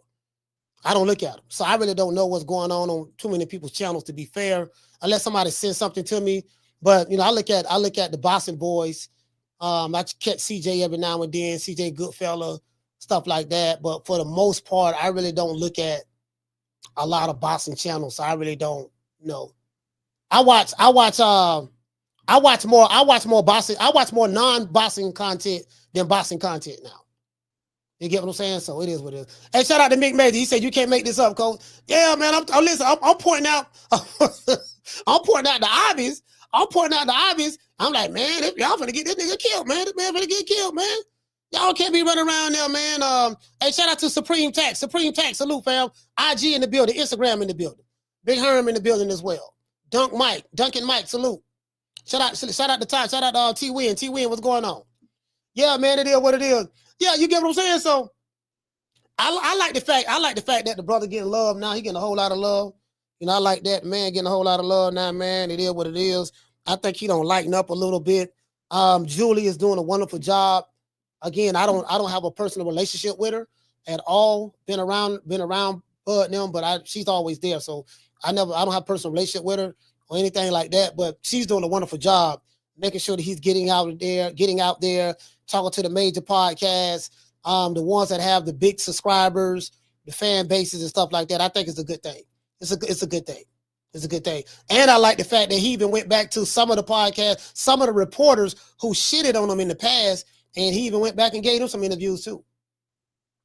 You get what I'm saying? So it is what it is. He gave them some interviews. Check this out. I'm not going to say any names because I don't want to throw this person under the bus, but I'm at the barbershop today. I had somebody call me to ask me a question. They asked me a question about something that I said. I came up with the term Wakanda niggas, right? So he said, man, have you ever used that term Wakanda niggas before? And I'm like, well, for you, now this is the person who has been watching me for years. I said, if you have watched me for years, you know for a fact I am the one that invented that term. That came from me. And it was directed to a certain group of people who was talking about what the fuck they gonna do to me when they see me. Then when they see me, they offer to buy me a drink. So one thing about me, you don't dictate my clapback. If you were to ever come at me, you do not dictate my clapback. I have no chill. When I go there, I go there. That's me. It's gonna be like that. It ain't never gonna stop. So I was like, okay. I was like, yeah, I said it. You know what? He said, yeah, man. Well, somebody talking about you on their video on their channel right now. I said, man, I don't care. He told me the name. He said it was Fagnon. Fagnon was talking about it. I said, fam, I don't care. I'm not gonna say who the brother was. He said, yeah, man, but I say, fam, I don't care. And I got off the phone with him. Man, you ain't got to call me telling me about what another nigga said about me. I don't care. I'm not the guy that, hold on, yeah, man, what's your name saying something about you? I don't give a damn. I'm living my best life. Why am I worried about what another nigga got to say about me on a YouTube channel? You ain't stopping nothing. I'm still on the lake. Shoot the show every day in my office. Getting money, doing what we do over here. I'm like, bro, I don't give a damn about what nobody say about me, fam. Like, you calling me to tell me, yeah, man, he on there saying it right now. I don't give a damn. Let him talk. I don't care. And I got out, and I got out the phone with him, and that's the truth. True. The phone call was less than 60 seconds. It was less than 60 seconds. Because I'm the type of person like this here. If I dish it, I know how to take it. No diddy. I talk shit about a whole lot of motherfuckers. So if I talk shit about Fag Non or the LDBC or Shigo or Ellie Sucker Nigga Nutsack or whoever, if they were to make a video dissing me, talking about me, I can't get mad at them for doing that as much shit as I talk. I talk a whole lot of shit. So if you dish it, you have to know how to take it. So you ain't never got to worry about me getting mad about you telling me, man, somebody said something bad about you. I don't care. I really don't. You hear what I'm saying? I don't give a damn shit. See, I talk a lot of shit, so, hey, man, I mean, more power to them. Tell them to keep talking about me. You dig? To this day. So it is what it is. Shout out to Willie Sumner. Willie, what's going on, fam? Jamie from New York is here. All we own is here. Shout out to Jew Glizzy. Jew Glizzy, what's going on, fam? Treya's son is in the building. What's going on? He said, don't care about nothing. Yeah, I really don't care. I swear I don't care, dog. Like, listen, man, that shit don't bother me, bro. I swear it don't. It's not important to me in my life. Like, this shit ain't helping with the mortgage. It ain't helping me pay this, it ain't helping pay the car off. It ain't helping with the food and it ain't helping with the vacations. It ain't helping with the condo. It ain't helping with none of that. I don't give a damn shit. You get what I'm saying? Yeah, man. Shout out to Daniel Agnew. Daniel, what's going on, fam?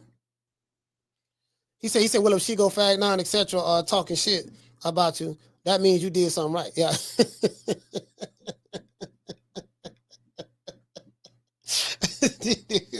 Hey, what you say? Hey, Boss Brejo, he say priorities change emotions. I'm just saying, I like, or you choose not to get emotional at all. To get emotional about something is a choice.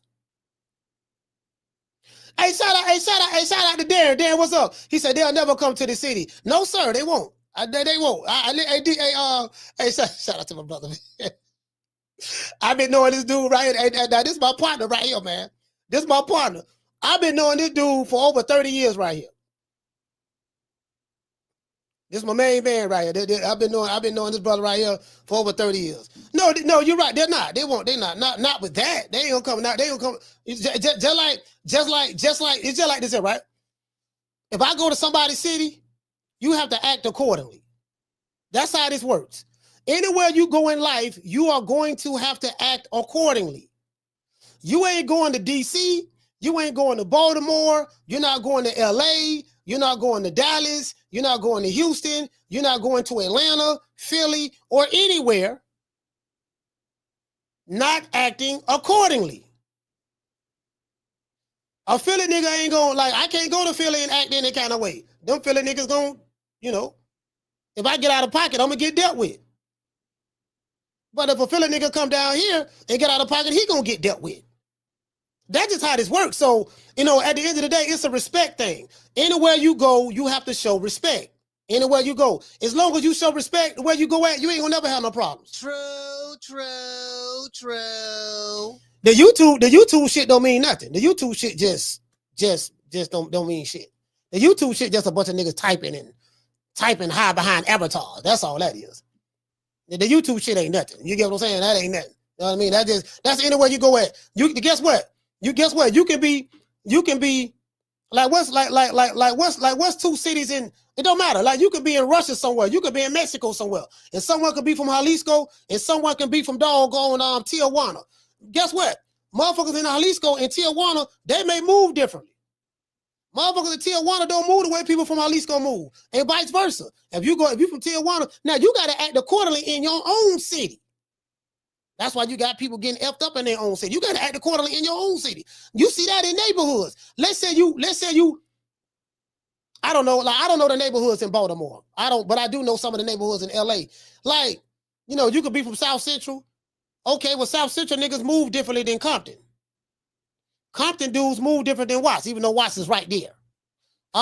You could be from San Bernardino. You can be from Inglewood. They move differently depending on which city you in. And then because they have the gang culture, depending on which street you on, that's going to define what set you is. You get what I'm saying? So, like, literally, you got to act accordingly even within your own city. That means that's just how the ball bounces. To this day. Anyway, shout out to JC. JC, what's going on, fam? What'd you say, Falcon?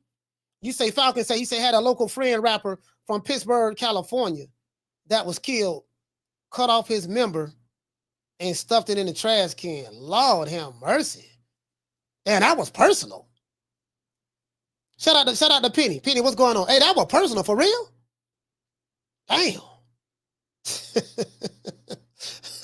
Hey, bro, somebody do that. That's personal. Hey, bro, when somebody do that, shout out to changing addresses. Bro, when somebody do that, that's personal. That's personal. That's personal. Yeah, but that's personal, there, bro. You get what I'm saying? So, I mean, that's just reality of the situation. Listen, there are no lions, tigers, and bro, like you could be bro. Let me tell you something. You could be a lion in the jungle. Lions can get it too. You could be a bear. Bears get it. Lions, tigers, and bears. Nobody is exempt. Once you understand that in life, nobody is untouchable. I don't care. I mean, the biggest internet gangster is you're a gangster on the internet for a reason. Because it's safe to be that. It's safe to hide behind that avatar and talk tough and not show your face and do all the stuff. It's safe to do that. That's a safe way to do it.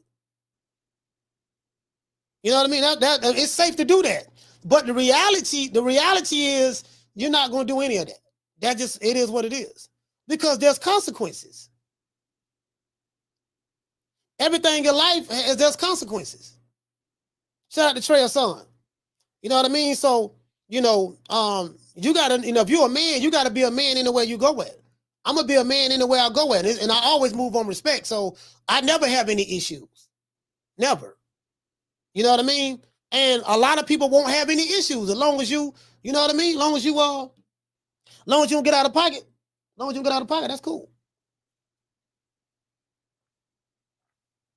And what to say, Penny? Penny say, right, coach. I stay my ass out of South Philly. hey, Penny, hold on. Listen, Brian Norman Senior say he had some Philly dudes. They sending this man death threats and everything, man. I was like, for real? Like, yeah, man. I'm trying to tell you, boy. Shit, but my point is this. Nobody is exempt. It ain't no bears. Listen, I don't give a damn how big you is. I don't care how big you is, how small you is. Anybody can get it. That's just the reality of the situation. So, once you understand that, then you realize, hey man, this shit, motherfucker turn your lights off real quick, fam. If that, you gotta move accordingly. You have to move accordingly. That's all. John, shout out to John. What's going on, baby boy? Hey, you know what? Listen, you know what? No, check it out. I was when I was checking out Oscar De La Hoya, bro, man, I'm telling you, bro, I hated Oscar De La Hoya, fam. I like him now, though. But I hated Oscar De La Hoya, fam. Again, I do kind of get what Bud is talking about, but it's not all you gotta keep everything in its proper perspective, right? I learned a lot doing this boxing podcast. I learned a lot. I learned a lot about this podcast. I learned a lot about people. I learned a lot about psychology. I learned a lot about, even with my GED, I learned a lot about psychology. I learned, like, you get to learn certain things. Like, you get this, like just, even though I do know that football is worse than boxing. I had Schoolo X-Man told me that it's worse in the gaming world. I didn't even know it was worse in the gaming world. He said in the gaming world, you get all kind of, because in the gaming world, they do a lot of shooting on the gaming world and all that stuff there. They got the little toy guns or whatever. Man, he said in the gaming world, it's way worse than boxing. Man, he said, hey, bro, hey, you got a 13-year-old kid. Yeah, I'm finna come by your house. I'm finna come by your house and do A, B, C, D, E, F, G. A 13-year-old kid. But you don't, again, and then too, like if you having a digital shootout online, if you're having a digital shootout online, you don't know who that is behind that avatar. That could be somebody 13. That could be somebody 12. That could be somebody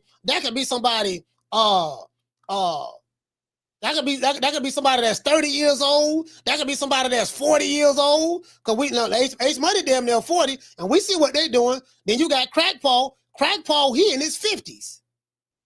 Drew Titan in his 50s.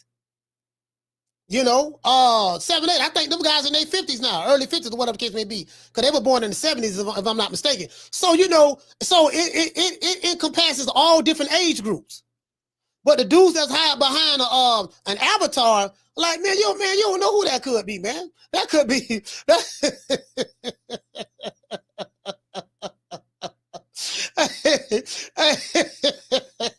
You don't know that could be.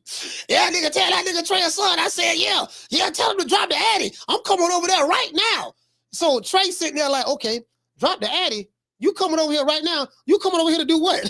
What you finna come over here and do?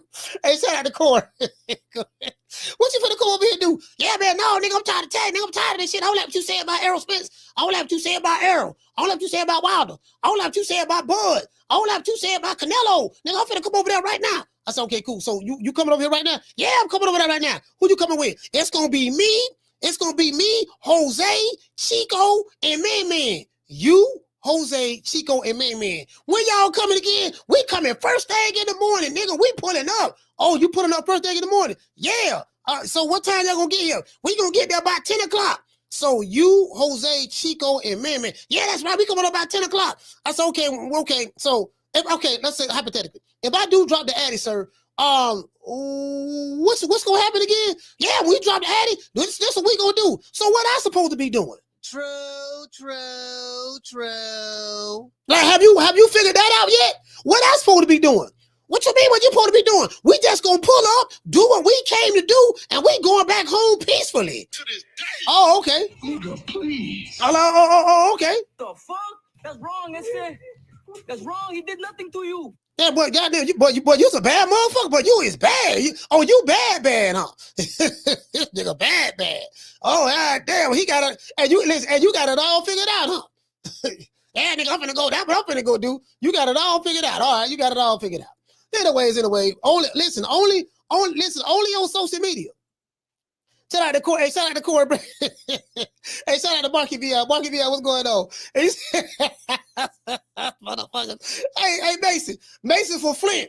Mason a tall dude too. Mason about 6'2". Hey, look here, Mason for Flint. Yeah, Mason, I'm tired of this shit. Nigga, I don't like it. Nigga, I don't like your bitch ass, Mason. Nigga, I'm finna come to Flint right now. Nigga, I'll be the Flint. I'll be the Flint tomorrow on Friday. Nigga, I'm coming to Flint right now. I'm pulling up right now. What's up? Mason gonna be like, oh, you coming to Flint?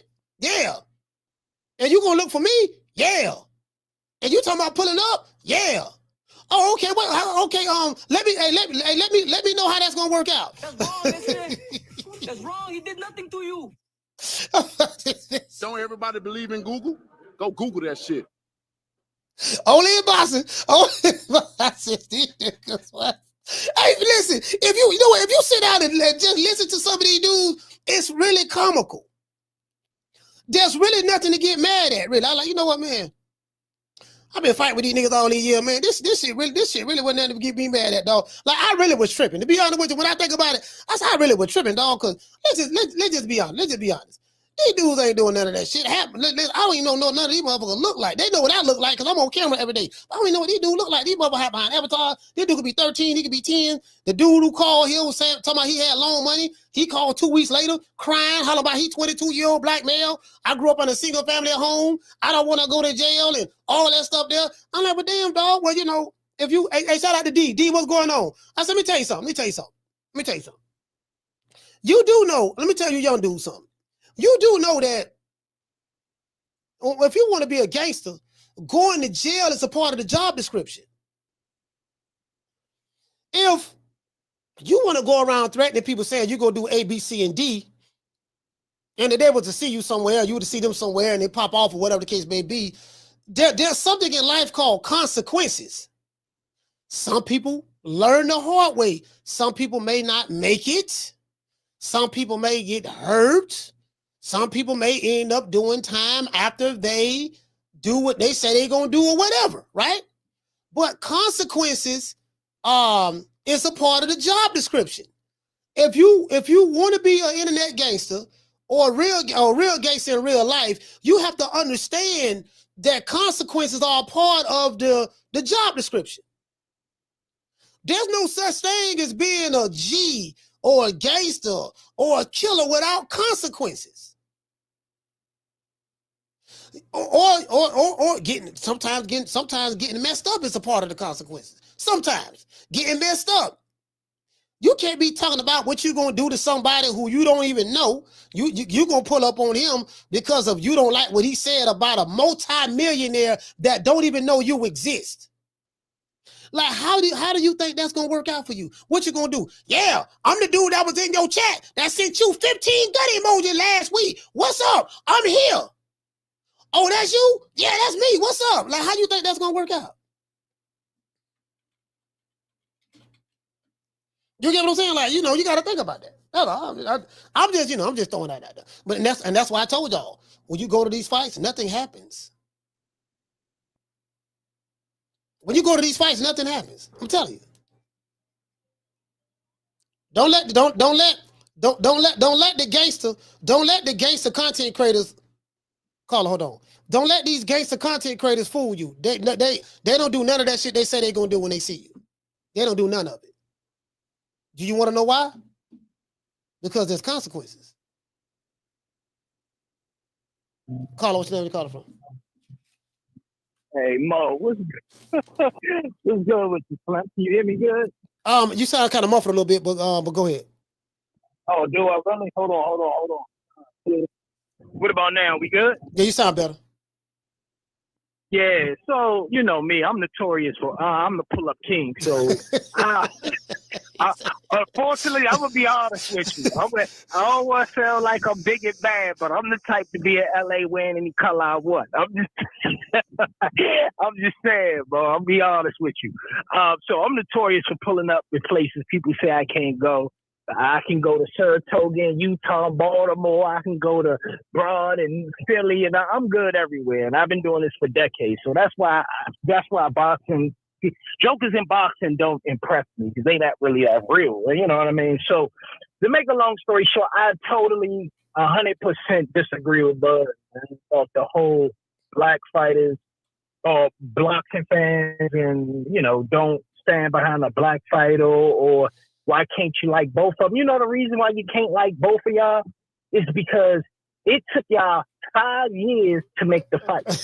Whether who fought it was. Yeah. No, I'm dead. No. Go ahead. Yeah. So in the meantime or between time, I used to get, before I even said anything on other, but this is years before you even started your joint. I think you started your joint in 2021. I've been rocking with you since day one, right? Yes, sir. Before you, I used to go to all these other jokers and used to say Butter beat Earl. I get blocked. I'm just saying that. I say Butter flush that Bama radiator. Oh, they blocking me. Every last one of them. And then when I pull up in, I told you, I ain't gonna say no names. Your favorite, all these so-called black YouTube channels. Your top 5 favorite of them, name the top 5. 3 of them I pulled up on. And the energy is different. So if you name your top, not including Showbiz just blew up, not including Showbiz, he a different breed. Yeah. But name that group when you came around, them top 5 that you was battling with, 3 of them Bamas, I pulled up on them. And it's a totally different animal. And I wasn't pulling up on them to fight or anything. I was pulling up on them because I said, well, to stop Earth. Oh, man, yeah, that's a good job. But when they come in, get your bitch ass out this room. You coming in here. But when I say it in person, it's like, yeah, man, I don't really see it that way. Bud need to get away. It's all that. But when y'all on that motherfucking, when y'all in y'all little space running y'all shit, y'all cussing motherfuckers out because I'm a Bud fan. But when I see y'all, I say, Bud will beat the brakes off of Earth. And I'm putting any amount of money up on that. Same thing I say on here, I've been saying it to them Bammers. If, like I said, it's your top 5, 3 of your top 5 in this motherfucker. That's all I'm going to tell you. I don't need to name drop. I ain't going to do all that name. Just name your top 5. 3 of them I pulled up on personally. So it is what it is. And the ones that you go to fight. So, you can pretty much narrow it down. But as far as what Bud's talking about, the reason being is it's always some bullshit when 2 black fighters got to make a fight. Yeah. And so in the meantime, in between time, you create narratives so you have no choice but to pick a side. You dig what I'm telling you? Yeah. If y'all would have fought in 2018, that shit would have been 50-50. You dig what I'm saying? It wouldn't have been everybody against Bud because it wasn't like that in the beginning. It was when Bud started knocking shit out, started putting pressure, and then everybody added the Coon shit and the Bob shit. You ain't hear none of that shit. When Bud was at 140, clipping shit and fucking shit up at 135, none of that shit existed. None of it existed. Soon as he got his belt, nah, fuck Bud. WBO, no. All that bullshit. All that bullshit came into place. Even though Keith wanted to go to Australia to get Jeff Horn belt. It was WBO, was cool. But when Bud got it, WBO, no. So when you start these narratives and when you create all these storylines leading up to a so-called big fight, you have created this shit. Yeah. That's the reason why.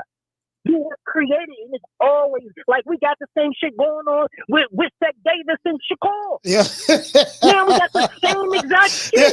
We got Boogie Shakur and with Seth Davis.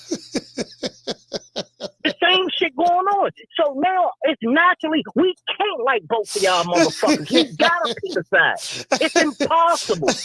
Y'all made it impossible. If you fight everybody in a timely fashion, shit'll get made. When Floyd fought Diego Corrales, shit was down the middle. We didn't know who was it. You didn't have enough time to build these thick ass narratives. They fought their time. You dig what I'm telling you? Niggas don't over-marinated the fight. Like right now, we got the same thing going on with Boots and fucking Brian Norman. Now motherfuckers is out. Now we got motherfuckers out here playing chess. You don't have this shit when it comes to 2 Mexicans. They don't be prolonging no shit out like this. Them motherfuckers get busy. 2 Japan fighters, they get busy.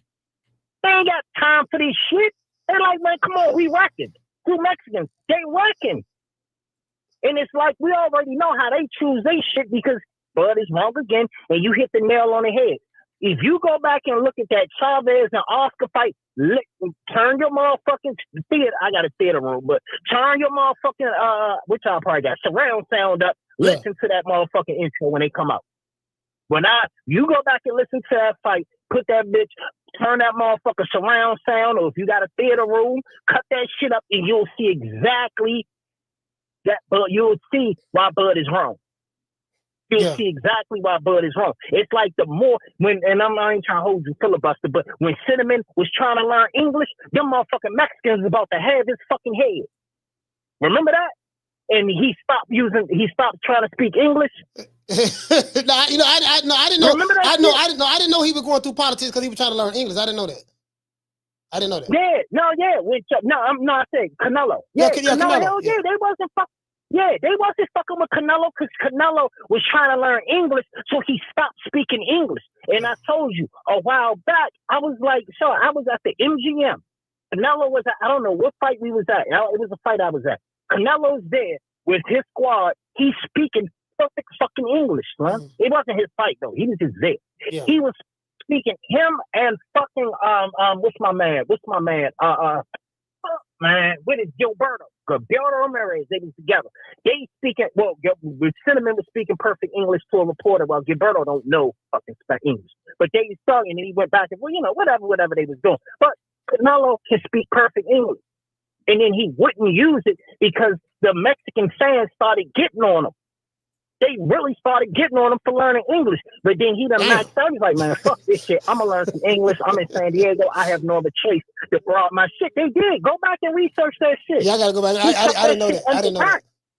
Yeah. That's crazy. Yeah, and it's like the Mexicans choose they shit by who know the least amount of English is who they going to fuck with. Yeah. You don't notice that? Whoever know the least amount of English, whoever use the least amount of English, that's who they gonna fuck with. They gonna pick their side. They do that shit. Yeah, they do. Nah, that's all I got to say for you, Slim. But with black fighters, you always some bullshit. God damn, just make the motherfucking fight. You creating these wars. You creating this shit. We can't because I used to fuck with Earl. But then Earl started changing. I was like, this ain't the same motherfucker that was willing to fight everybody. So I had no other choice. I was like, I can't fuck with him. You have to. Y'all design the shit that way. Yeah. But it is what it is, Slim. I'm out, bro. Absolute, fam. Hey, you know what? What it is, this what it is too, right? What it is, I get what he's saying because it seems like when there's two black fighters that are elite fighters. Let's say you got two black fighters in a division and they supposed to be the creme de la creme. There's always something, dog. Like the Tank Davis and Shakur Stevenson fiasco is the same thing. It's like when there's an elite black fighter and he's fighting a Lamont Roach or a Hector Luis Garcia or an Esau Pitbull Cruz, those fights get made like that. But when for some reason when there's two elite black fighters, oh man, he just want a payday. Oh man, he clout chasing. So now fans of Tank is frustrated because some of them want to see him fight these other guys, and then fans of Shakur, they frustrated, and so now it becomes a popularity contest. Well, Tank is the most popular black fighter in America. It could be, I think Bud is up there now as well because he's doing the interviews and stuff.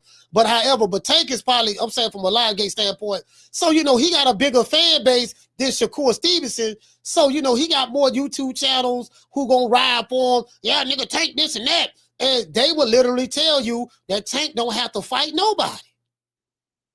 Nigga, just shut up, be quiet, humble yourself. So it kind of creates this friction to where, okay, everybody got to choose a side. So now you don't over-marinated this fight.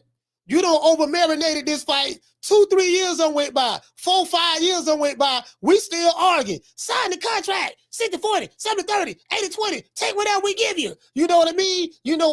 Shut up. Be quiet. Humble yourself. You're on the wrong side of the street. It's like, dude, like, why does this fighter have to go through that? But all of them, Lamont Peterson didn't have to go through that.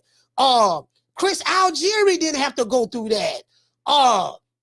Mikey Garcia didn't have to go through that. Like, we got countless examples of all these other dudes that you fought didn't have to go through that. But when it comes to this one guy, why it has to be all of this? So it forces the fans, because it's impossible to like two guys. Like me, I like Hagler.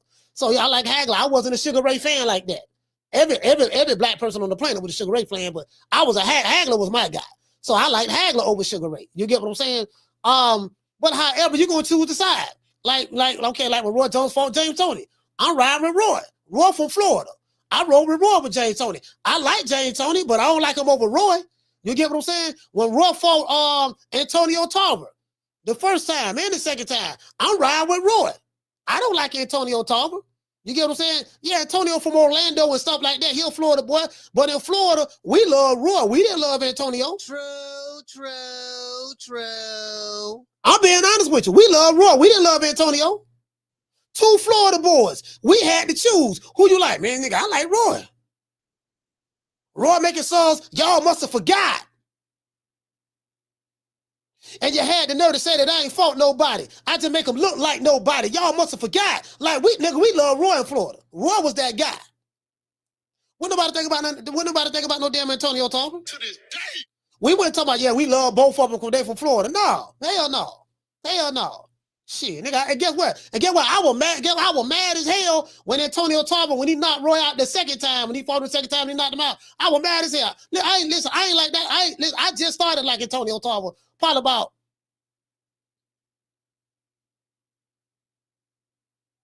I would say probably about 7 years ago.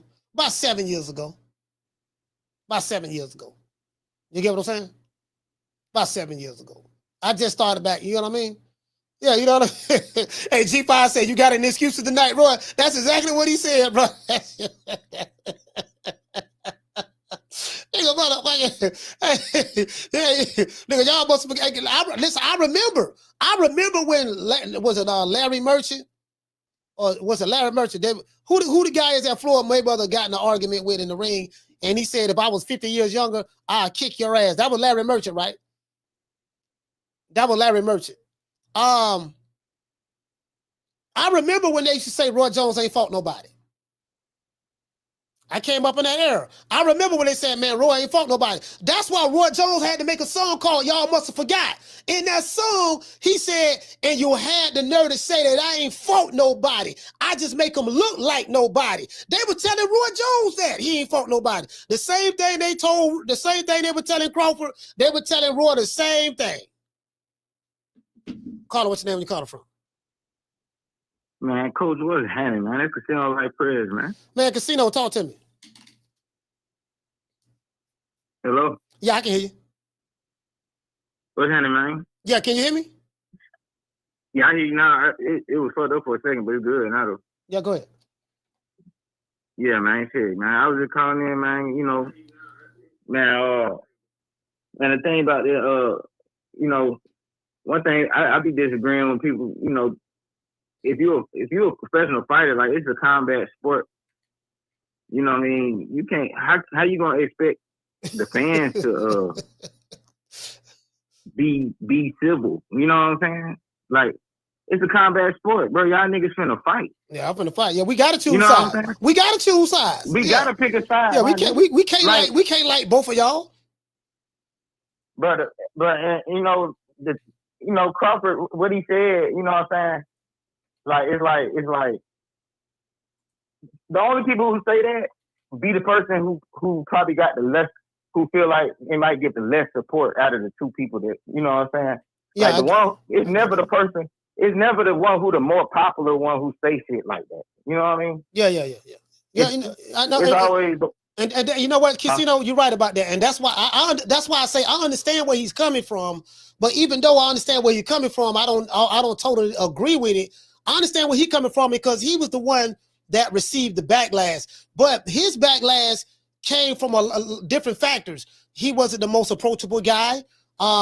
He wouldn't do interviews. People didn't like him because of his attitude. Like I spoke to a lot of people about Bud, and in boxing, and all of them said the same thing. I had this one manager. I'm not gonna say his name because I think this fighter is still active.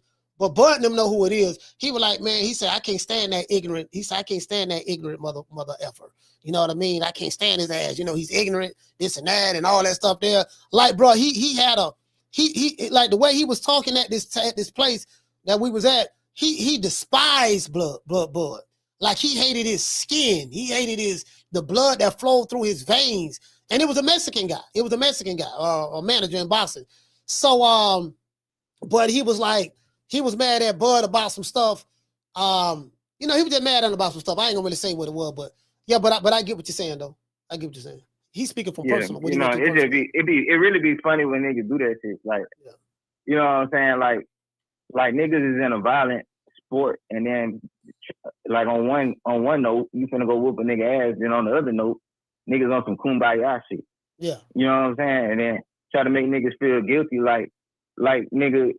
So you telling me you like every nigga with brown skin on earth? That's what you trying to tell me right now. You know what I'm saying? Like that's how I look at that shit. Like, bro, every nigga don't like another nigga, man. It's just the way it is, bro. Yeah, you know? Yeah. At the end of the day, you know what I'm saying? The shit, nigga, you getting paid, nigga. You doing your thing, but don't really worry about what the fans gonna say, bro. Cause shit, you worry about like shit like me, nigga. I talk some shit, bro. You got to worry about what I'm saying, nigga. World class shit talking. Hey, I ain't gonna lie, you a world class shit talker. Hey, world class shit talkers, boy. Nigga, they world. I can't stand it, nigga, because he can't out talk you. He can't out talk you. You know what I mean? No, yeah, that's what I'm saying. Like, bro, yeah, for sure. You know what I'm saying? That nigga might, you know, I'm pretty sure Bud could goddamn whoop me, but goddamn. He can't out talk me though. He gonna have to whoop me, goddamn. So nigga, don't worry about what nigga talk about. Basically, what I'm saying, like, I can talk about shit, but nigga, don't pay me no goddamn attention. Nigga, don't pay none of these niggas no attention. Bro, you got a job to do, man. Don't worry about that shit, man. You know what I'm saying? Because at the end of the day, you wouldn't be saying that if you was the person that everybody loved. You know what I'm saying? Yeah, like Arum. All right, salute, fam. Yeah, like Arum Spence. You know, Spence. He the one that was loved. He the one that was loved. He the one that was loved. He got the push from the PBC. You know, you got the push from the PBC. Bob Bam shitting on you over there. So he's like, bro, you know, then you from Omaha, Nebraska. You know, Arum Spence hanging out in the club, and you know he hanging around Yellow Beezy. You know, he went Yellow Beezy. You get what I'm saying? They in the club popping bottles and doing their thing. That's why I showed y'all. Hold on, let me show. Let me pull this up, please. Oh, let me pull up, please. What please at? What please at? Let's pull up, please. Doggone Jamal Charlo. Jamal the Hitman Charlo. What Jamal the Hitman Charlo at? Please. Hey, bro. It was like a club over there, fam. It was popping. So you got to understand, you know, this is the place to be. It's litty. Everybody litty. You get what I'm saying? To this day. You know, everybody shang-a-langing. Everybody doing their thug thizzle. You know, hold on. Wait a second. What Jamal Charlo at? I got him right here. Jamal, where you at, baby? Like a man said, you know, I'm trying to think. You know what? If I was a boxer and I was out there on that side of the fence, I probably would have got swayed. I probably would have got swayed by that too. I probably would have got swayed by that. Yeah, nigga, this death row, nigga. We over here. We got Snoop Dogg over here. We got Tupac. We got the Dog Pound. We got that nigga Daz. We got Corrupt. You know, we got the Lady of Rage. We got RBX. We got Warren G. We got Suge Knight. You get what I'm saying? Danny Boy. What y'all got over there? Y'all ain't got nothing over there. You just got old ass Bob Bam. Nigga, we got Al Heyman. You get what I'm saying? hey, shout out to Tegger. Hey, Tegger. Here, go right here. That's why I always play this. That's why I play this, Tegger. Hold on. We got the best fighters over here. Oh, God. Best. Oh, God. And we all got a check. Listen. AB. We coming back all year. We got the best big names in. Hey, that nigga say, hey, take Drunken and Cooter Brown. Take Drunken and Cooter Brown. You gotta understand, dog. You gotta understand. Hey, like this Death Row Records. This Death Row. You get what I'm saying? Just think about it. You got Arum Spence was Tupac. AB was the second coming of Floyd Mayweather. AB was looked upon as, I guess maybe he would have been Snoop Dogg or something. No. Deontay Wilder probably was Snoop Dogg. We probably had Deontay Wilder, Snoop Dogg. AB, he that nigga Daz.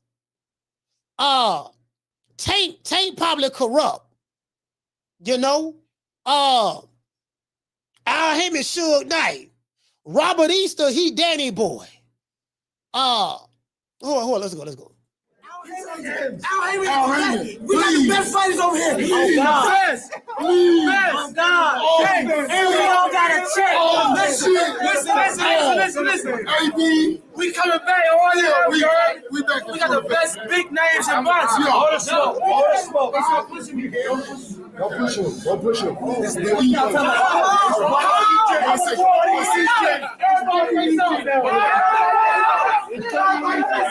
We all fight each other.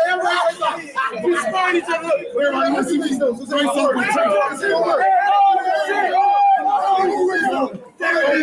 Hey, you get what I'm saying? Bud wasn't a part of that crowd. Bud was a part of that crowd, so you know. So yeah, nigga, you ain't with Death Row. You ain't with Death Row, dog. Caller, what's your name? You calling from? What's good, Coach? It's No Cap from UK. We saying Nate, what's going on, fam? No cap, talk to me. Yeah, what's up? Hey, man. That's with Death Coach, Row. You compare it to. I was gonna say you compare it to the Death Row record, Coach. It's crazy, Coach. That's crazy. But Coach, onto the show quickly. Yeah, first of all, great show, Coach. I just wanted to say, remember Crawford? Remember Bud told Spence what was gonna happen. Remember that famous video when he told him when they were speaking about the fights, and he goes, "When I beat you, you're still gonna make the excuses." Yeah. And just like Suge Knight ends up in prison, I think Al Hayden needs to be put up in charges as well, Coach, because all these fighters have been locked up. All these fighters are quiet now, Coach. Errol Spence is retired. The Charlos, you know what I'm saying? So, like, none of the PBC guys are here no more, Coach. And lastly as well, yeah, Coach, if you can hear me as well, you know, with the Shannon Sharpe thing as well, yeah? Did you watch the Is What It Is interview with Mason Cameron? Oh, with who? With Cameron? Yeah, Mason Cameron. Yeah, Mason Cameron. Can you hear me all right? Yeah. You sound kind of muffled, but I'm trying. Okay, I'll come off the loudspeaker. Hopefully that's a bit better. Yeah, basically, I just want to finish off because it's funny. And so apparently he was going back and forth. Shannon Sharpe was going back and forth with that girl, and she said a text saying that it's like 25K per cheek. Yeah, 25K per cheek. Yeah, shit. Yes, the bitch is like, yo, what you doing with one cheek to pay 25K? Hey man, you know they got money. They got money like that to blow, man. They got money to blow like that. I'm like, bro, and the chick he accused of doing what he did to. I'm like, bro, that's an average. That's not even, bro. That's an average chick, fam. Like you average, bro. I mean, at best, I'm like, man, you throwing it all away for that? For that, Coach. Yes. And apparently he's got this big 100 million that's supposed to be coming, Coach. And then they said the only reason that she didn't accept the 10 because the pit was like, nah, that 10 mil's mine, that 10 mil's, that's my cut. You got to put your own number on top for the show. Yeah. Because he tried to offer it. But anyway, I just wanted to cover that show because I thought it was funny for the show, Coach. You know, we always kill it. Last thing I want to say, Coach, yeah? I'm going to go live with my first video. I know you always mention that, you know, you support the guys doing the podcast. I actually mentioned you in my first video as well, Coach. I give you a shout out. So I just want to give you a call like I normally do. But to shout you out, let you know I've given you a shout out on my first show as well. So subscribe and hopefully I'll get out later tonight or tomorrow. But other than that, salute to the family in the chat.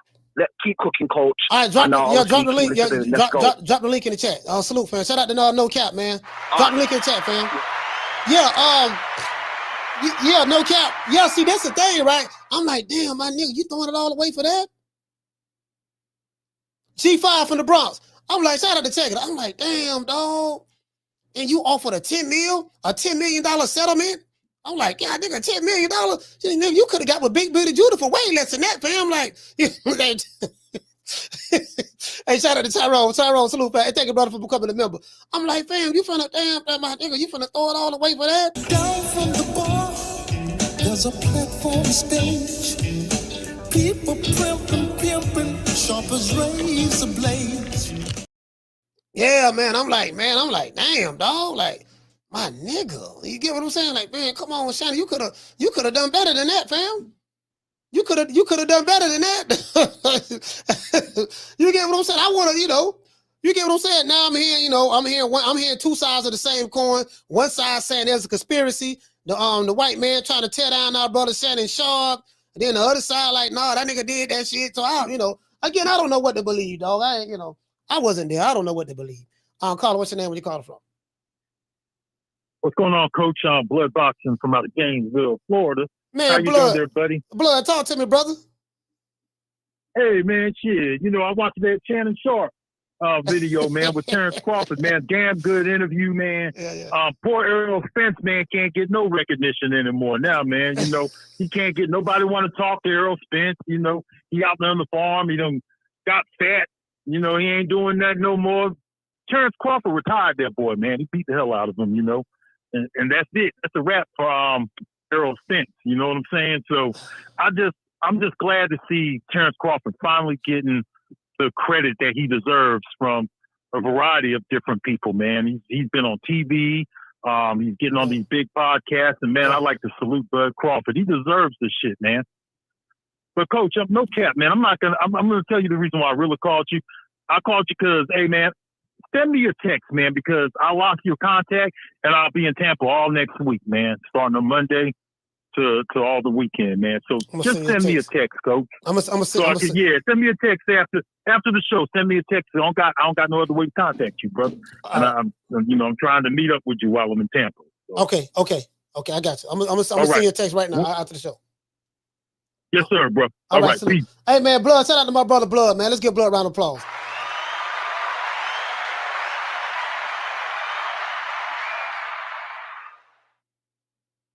Hold on. Me write it down right here, cause I'll forget. I'll forget, but I got some. I ain't gonna lie, this shit I got, boy. God damn. The stickiest of the icky. You want to smoke with the old boy Rick James? But let me tell you something, bro. Hey, I love going to the barbershop. I ain't gonna lie, I'm a barbershop dude. I love going to the barbershop. And when I go to my homeboy barbershop, I gotta take Blood over there next week. If he gonna be here next week, I'm gonna take him by there where I be at, right? Bro, I'm like, this barbershop got a tiki bar in the bag. It got the bartender serving drinks. You can smoke back there. We be playing putt-putt golf. Like, this is the best barbershop in the city. Literally. And he's still doing stuff, adding to it. I'm like, man, I'm finna start conducting interviews there. I'm finna shoot videos there as well myself. You know, I'm like, man, like this right here is just, bro, like, you know, and it's the crazy part about it. I grew up, the first time my first haircut was at that very same barbershop. The barbershop is named after a brother by the name of Foster. We call him Mr. Foster. And Mr. Foster passed away some years back, and my homeboy was a barber at Foster's barbershop. And before he passed away, he told his family to sell my homie the barbershop, sell it to him. And they granted his wishes. They sold it to him, and they let him make payments on it until he paid it off. And now it's fully his, and he's keeping everything alive, keeping Foster alive. Still got his pictures on the wall, and he has revitalized the shop. You know, gave it a lot of upgrades and stuff, sinking money into it out of his own pocket, no loans or anything. And bro, when I walk in that barbershop, I remember when I was 5 years old and I got my hair cut in there, you know, like, damn, I used to sit right here in this chair. Now Foster gone, but we still have all of these memories. So, you know. Yeah, man. Hey, shout out to John. What did he say? He said, Coach, my homie went 2 weeks ago on vacation. Said dope setup and vibes. Oh, you talking about Foster's barbershop? Oh, okay. Yeah, it's dope there. I don't know if the bartender was there. I don't know if the bartender was there. He went to the back or not, but yeah, you can have a bartender there and everything in the back. Unlaced shoes in the building. Marky Beyond, salute, fam. Yeah, man. So, you know, we try to, hey, shout out to Big Bird. He said North Omaha, stand up. Hey, check this out. I remember doggone Mr. G4L, salute. I remember in this interview, right? In this interview, what did he say? He said, "Bud, you gonna make I heard you gonna make $100 million or something." I was like, God damn, for real? I like, you know, they said Canelo gonna make about 150. I'm like, what? You know, oh, let me see. Where is that where he said that at? I said, damn, nigga, 100 and what? You get what I'm saying? Man, that's crazy money.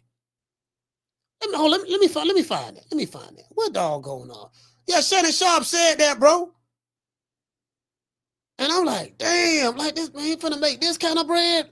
And you know, and I'm like, bro, that's you know, I mean, Canelo already make kind of money, but I'm like, man, Turkey Al-Sheikh, the Crown Prince of Saudi Arabia, they throwing money out like that. Now, it's some people. Now, I will say this: it's some people that I don't even understand. Like, it's some people online, they be upset that certain fighters getting a certain amount of money. Like, you know what I mean? Like, dude be like, yeah, man, that nigga don't deserve that kind of money at all. I don't like him. And I tell people time and time again on these shows, I say, They said another gave you niggas money. I say a boxing fan, you look at things from a personal standpoint.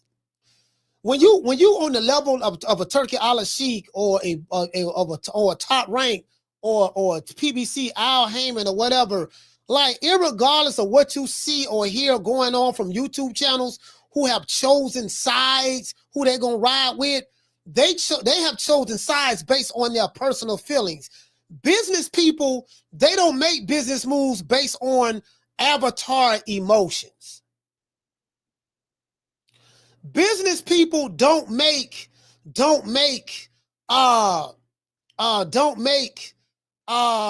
decisions based on the emotions of avatars. They don't make decisions based on callers or none of that. Like when these dudes make decisions, it's not emotional. I heard Turkey Al Sheikh say, you know, for me, it's strictly, it's only business. You know, if you, whatever problems or issues you have with Eddie Hearn, that has nothing to do with me. Like I heard him say that. You get what I'm saying? Like you can hate Errol Spence guts right now in the chat.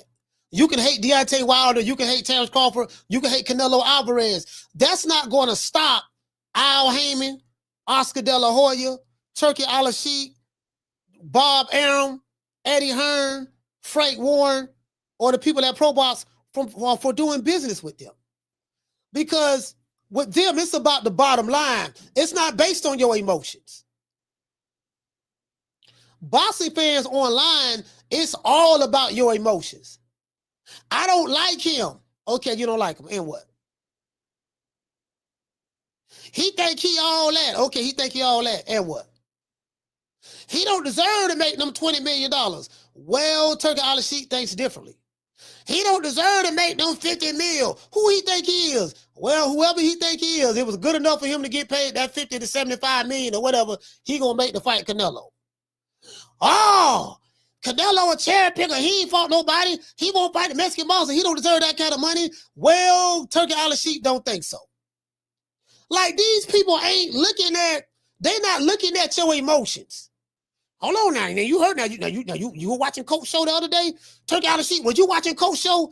Yes, I was watching his show. And what they said? Well, I saw some people in the chat saying that he doesn't deserve that type of money. Was you watching Fagnon? I really don't watch him, but I saw some of Fagnon, and he says he hates Terence Crawford and he doesn't deserve the money. A good thing that I'm not listening to him. Like, they're not listening to you niggas. Hey, okay. They're not.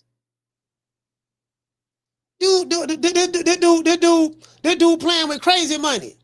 We locking down Times Square for a fight with Ryan Garcia, Devin Haney, Ryan Garcia, Rolly Romero, Devin Haney, Jose Ramirez. We locking down Times Square for this fight. They're not taking your emotions into consideration. I keep telling these dudes that. Shout out to Unlaced Shoes. Well, I feel like this. I don't like Turkey Al Sheikh. Who cares? They bended the knee to the Turk. No different from how you bent the knee to Al Heyman. They bended the knee to the Turk. No different from how you bent the knee to Bob Arum or ESPN. They bended the knee to the Turk. No different from how you bent your knee to Victor Conte. They bended that knee to the Turk. No different from how you bent the knee to Eddie Hearn. They bended the knee to the Turk. No different from how you bend your knee every day when you go to work on that white man's job. Don't you have a boss? Yeah. You have a supervisor? Yeah. Don't you do what he tell you to do? Yeah. You bend to the knee. True. That's different. No, that's different. See, how is it different? You're trading time for money. He's trading time for money. Same thing. Only difference is he's a world-class athlete, and his job, he makes more money than you do. But it's the same thing. So, it is what it is. That's what killed me with the revolutionaries. Man, you working for the white man. The same dude that's saying that I don't like Bud because he went Top Rank, he with the white promotional company, have a white boss on his job. True.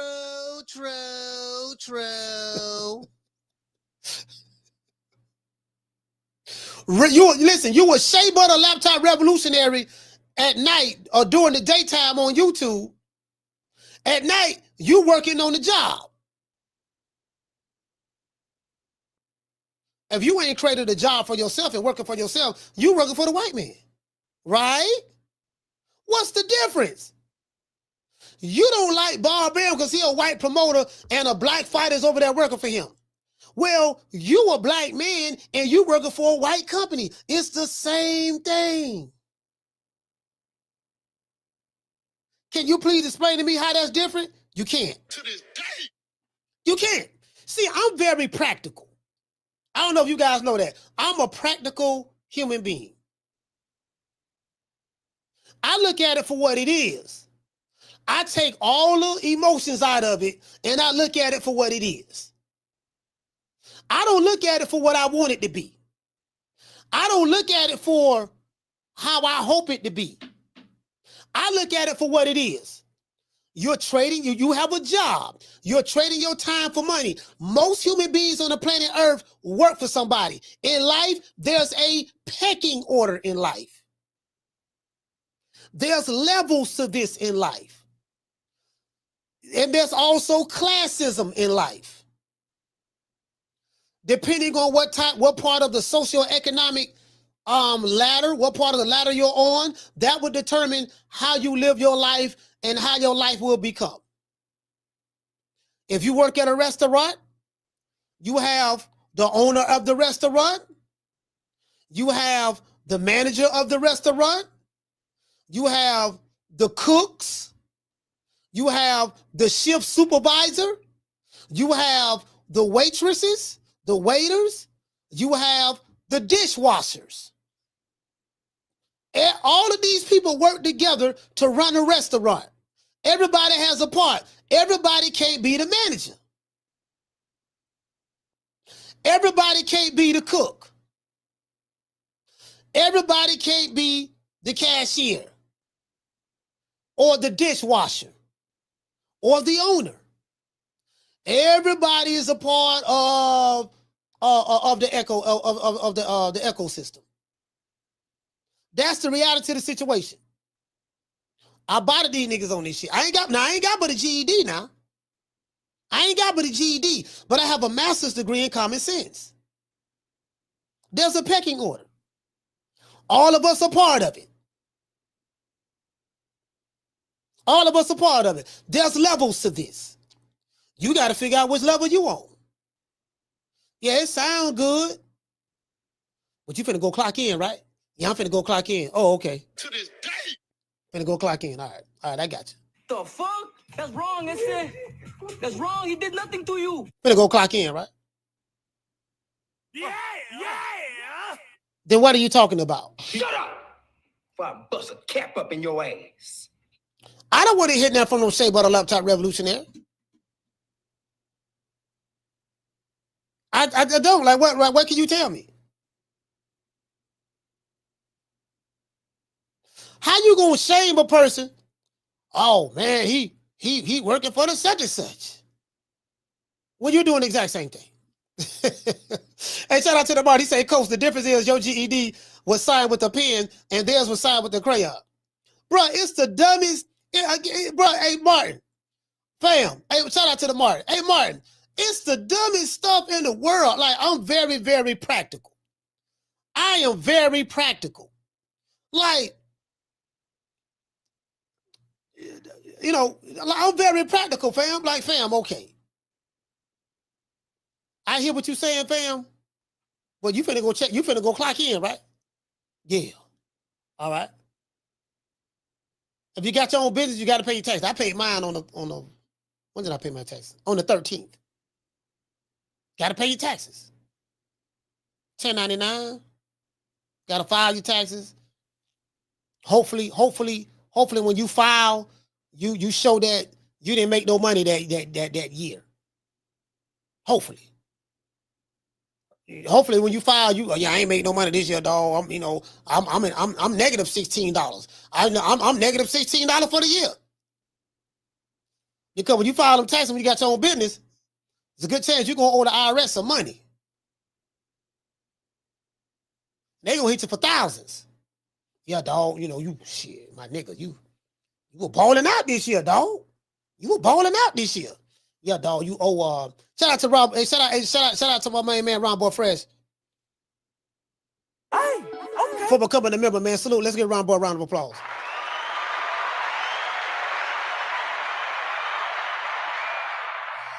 Yeah, dog. Yeah, and I'm like, shoot, like, what they say? What they say? Man, you owe $5,000 right now. Shit, I gotta find something else to write off on this motherfucker. Okay, shit. Hold on, let me see. I know I goddamn it. Let's go. Hold on. Wait a minute now. Goddamn, I got motherfucking shit. I got QuickBooks. Okay. Yeah, I spent this on that. Spent this on that. Okay, yeah, I found another $6,000 that I didn't add up that I spent in my QuickBooks account. Now let's see what I owe now. Yeah, dog. They said you don't owe nothing now. True. If you have your own business, you know what I'm talking about. If you have your own business, you know what I'm talking about. You know what I'm talking about. When it's time to file on taxes, what you trying to do? You trying to write off everything. I ain't gonna lie. I don't get no tax returns. I ain't get no tax return. Yeah, dog. Yeah, nigga, you got $5,000 coming back from the government. Yeah, I'm not in that tax bracket. Carter, what's your name? You called it from? Oh, hold on, Mo. My bad. Hey, Slim. So, you know, I don't really be keeping track of this subscription shit. You know, I've been subscribed since day one. So you wasn't. I guess when you not monetized, you still can't get that like your subscription money. No. When you're not monetized, like you don't get like if someone becomes a member, you don't get money from being a member. You can't get no super chats or none of that. You know, so when they demonetized me for like 6 months, yeah. Shit, I gotta get my people. You retro bread. Shit, my bad. I thought because I was just looking at something. I'm like, I thought I was, you know. Anyway, my bad. How you retro bread? I've been a subscriber since day one. I didn't know that something happened. I thought you just can't get super chat. I didn't know you can't get, you know what I'm saying? No, they demonetized me. All of that is a part of monetization. You can't get none. Oh, okay, yeah, I didn't know that. That's why you sort of left when I saw. I was like, I thought I was always, and you know how it is nowadays. I'm one of them down there. I got so many subscriptions, whatever. Oh, okay. I was like, I thought the shit was always coming out until I looked. I was like, fuck, I gotta get my assistant to give you some retro pay. So I gotta see how many. So when did you demonetize? When did you get monetized again? I got remonetized in January. Just give me. I'll get you. I'll use some retro bread. In January. But hold on though. But real quick, bro, we can't. I know I ain't want to talk about you. At the end of the day, man, you reach this. Shannon been rich too goddamn long to fumble like this. What happened? What happened? Too goddamn long. I say Shannon been rich too goddamn long to fumble like this. Oh yeah. I don't know what he was thinking about, bro. Yeah, this shit is crazy. First thing, and you know, I'm not anti-white woman or anti, you know, I'm a so conservative. But what I'm saying is, this is what you gotta understand. Whether people want to believe it or like it or not, I don't want to get too political. White women are the most protected thing in America. You gotta have all your I's and T's dotted when dealing with them. Period. You know what I'm saying? It don't matter how much money you got, you gotta keep your I's and T's crossed, your I's dotted, T's crossed, man. But this shit that Shannon was doing was out of control, man. It's out of fucking control. And unfortunately, I hate to have to tell you, man, you got to be made an example because families just won't learn. So if you're willing to pay this broad $10 million, $10 million, he turned that motherfucker down. He's like, nah, I'm worth more than that. Damn. There you have it. That means it tells you shouldn't have put yourself in this position.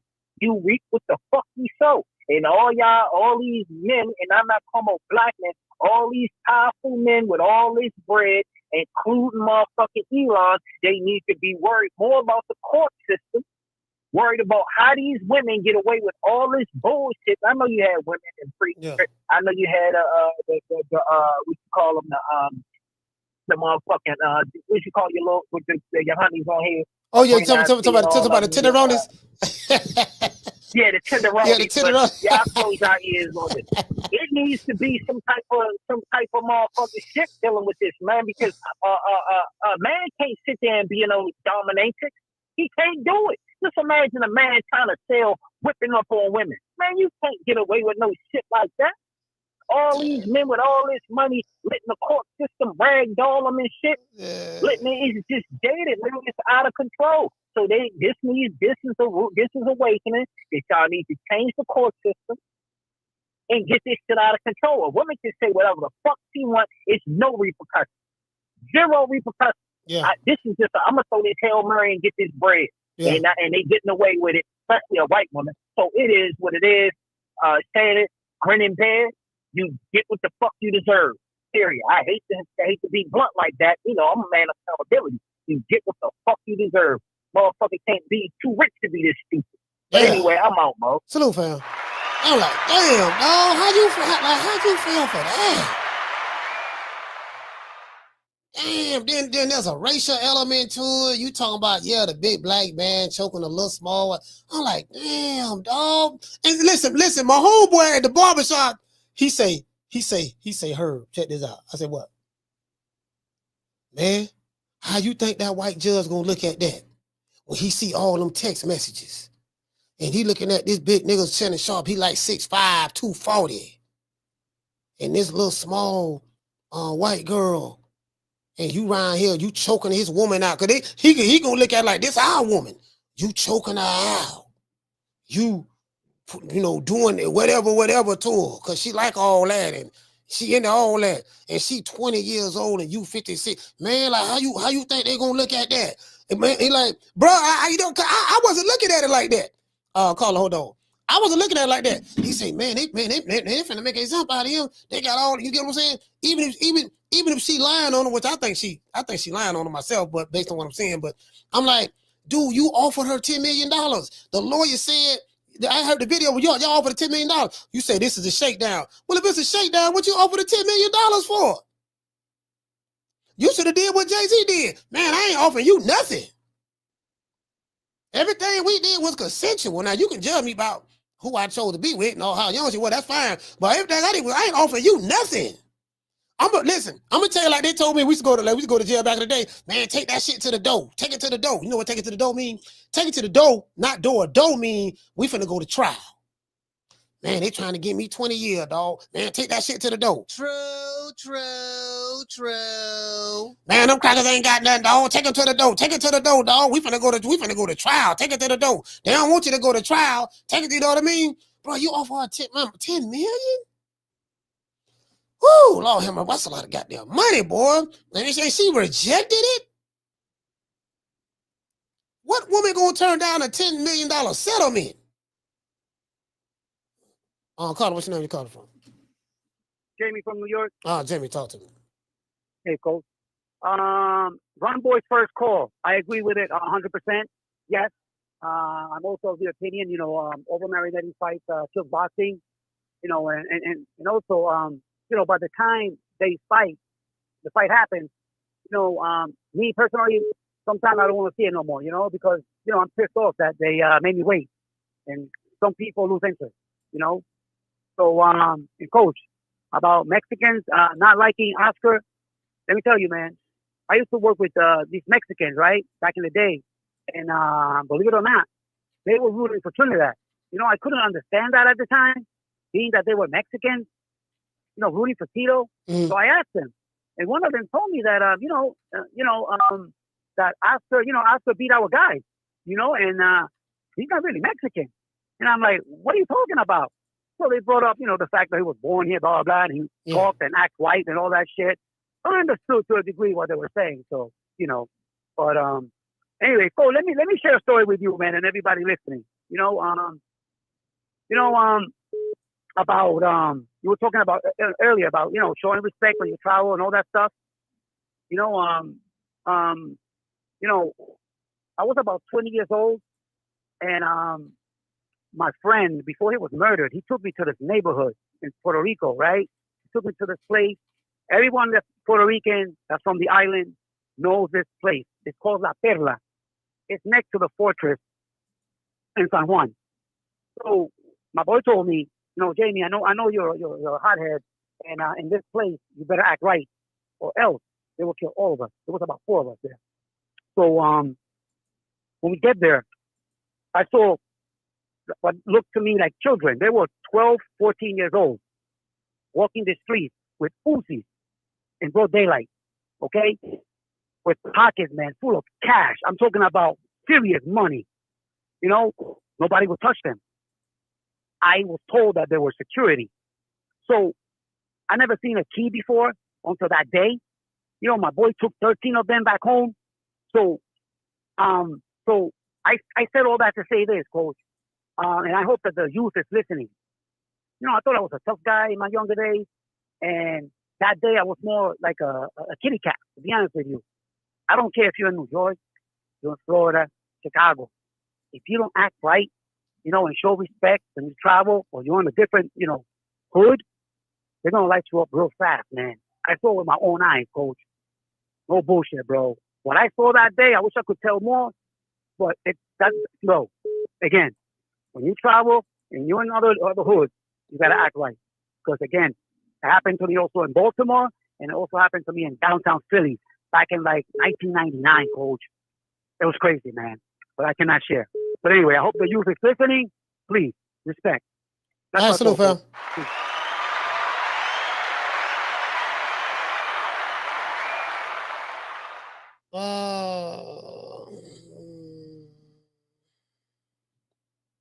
I'll let them.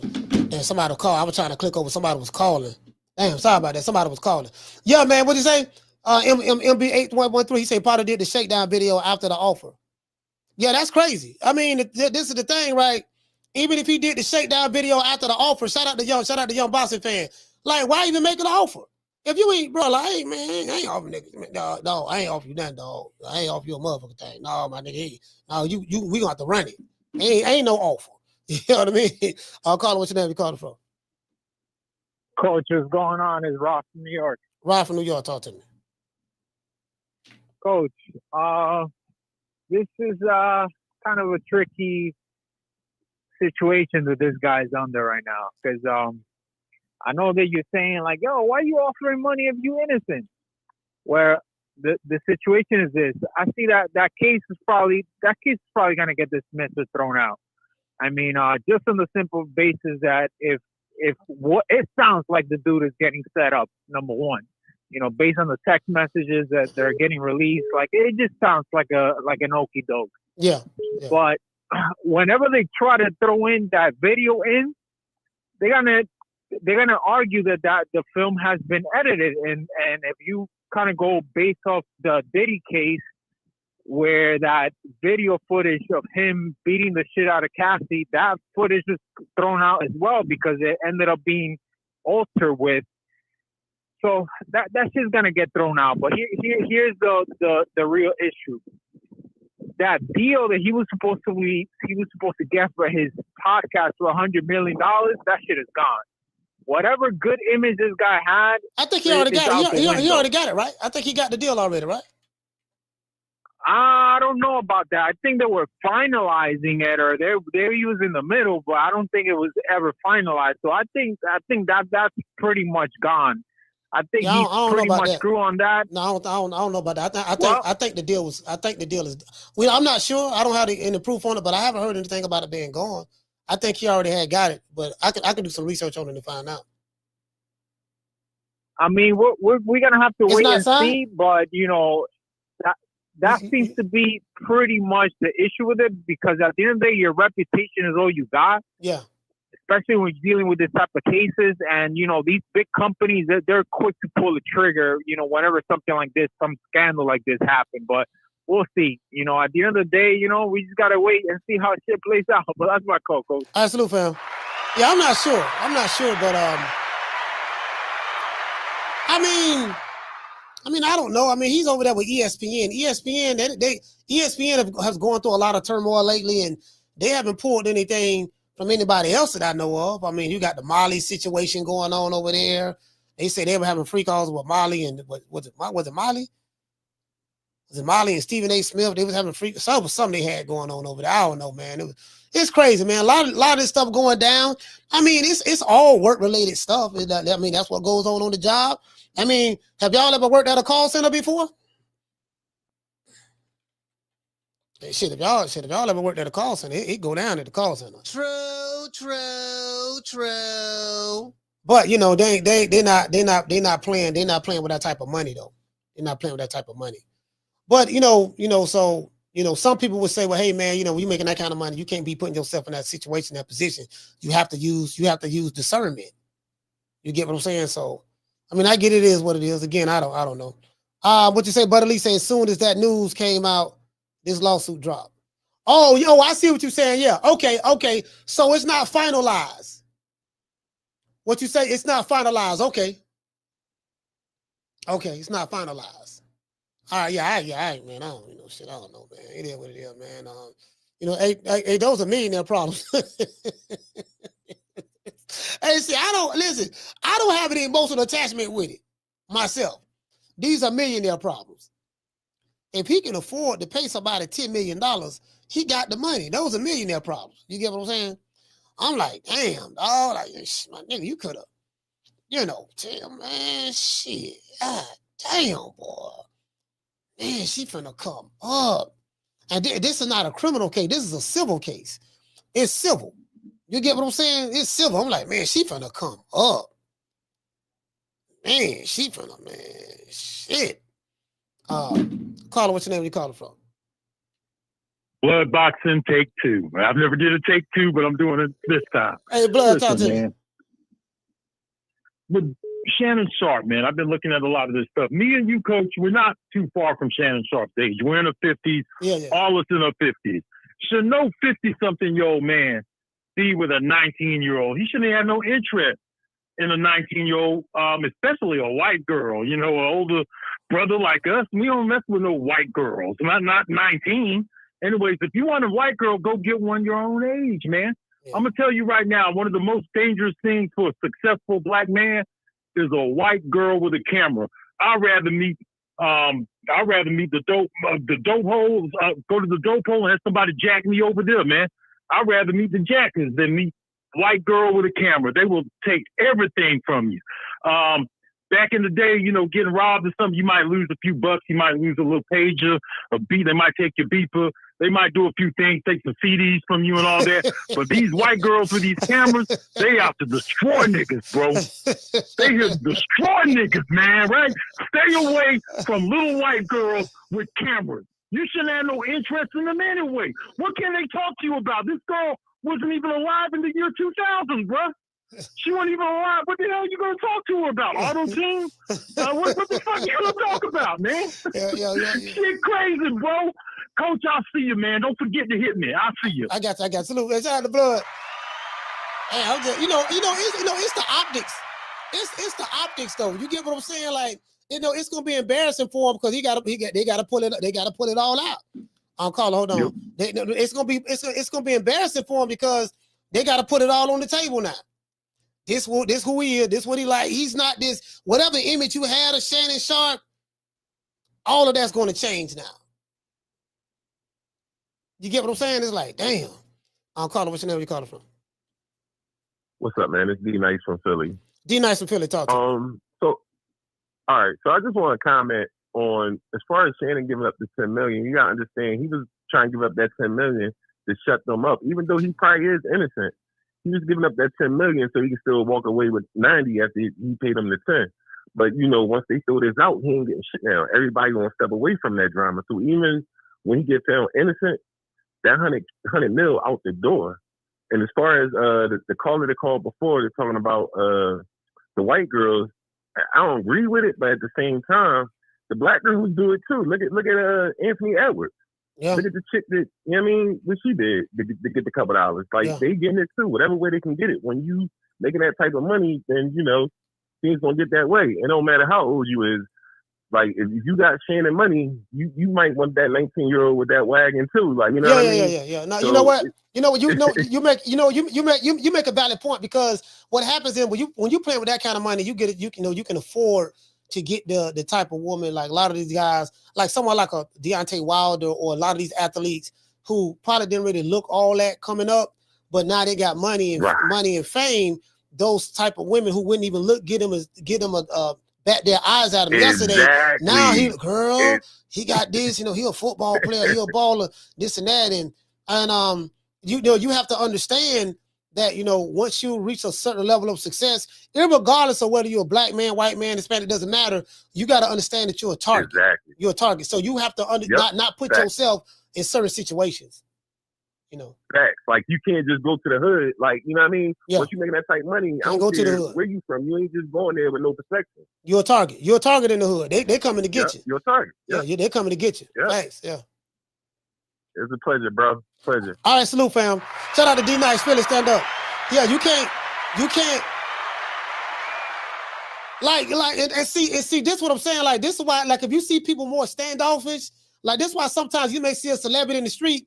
If he's kind of standoffish, that's why. Because as I said before, these guys are part of a different socioeconomic ladder on the food chain. So now they have money. They, women who wouldn't even look at them yesterday throwing themselves at them because a woman wants financial security. She wants financial security. So you got some of these women, they look good. They're going to use their looks to get what they got. Like someone like a Telly Swift. Telly Swift, all she dated is ball players. Now, I don't know if y'all know this. In the NFL, there's only 1,600 players in the NFL. Me and my partner was talking about this today at the barbershop. There's only 1,600 players in the NFL. Out of the 1,600, it ain't a bunch of Tom Brady's. It ain't a bunch of Patrick Mahomes. It ain't a bunch of what the quarterbacks make the most money in the NFL, if I'm not mistaken.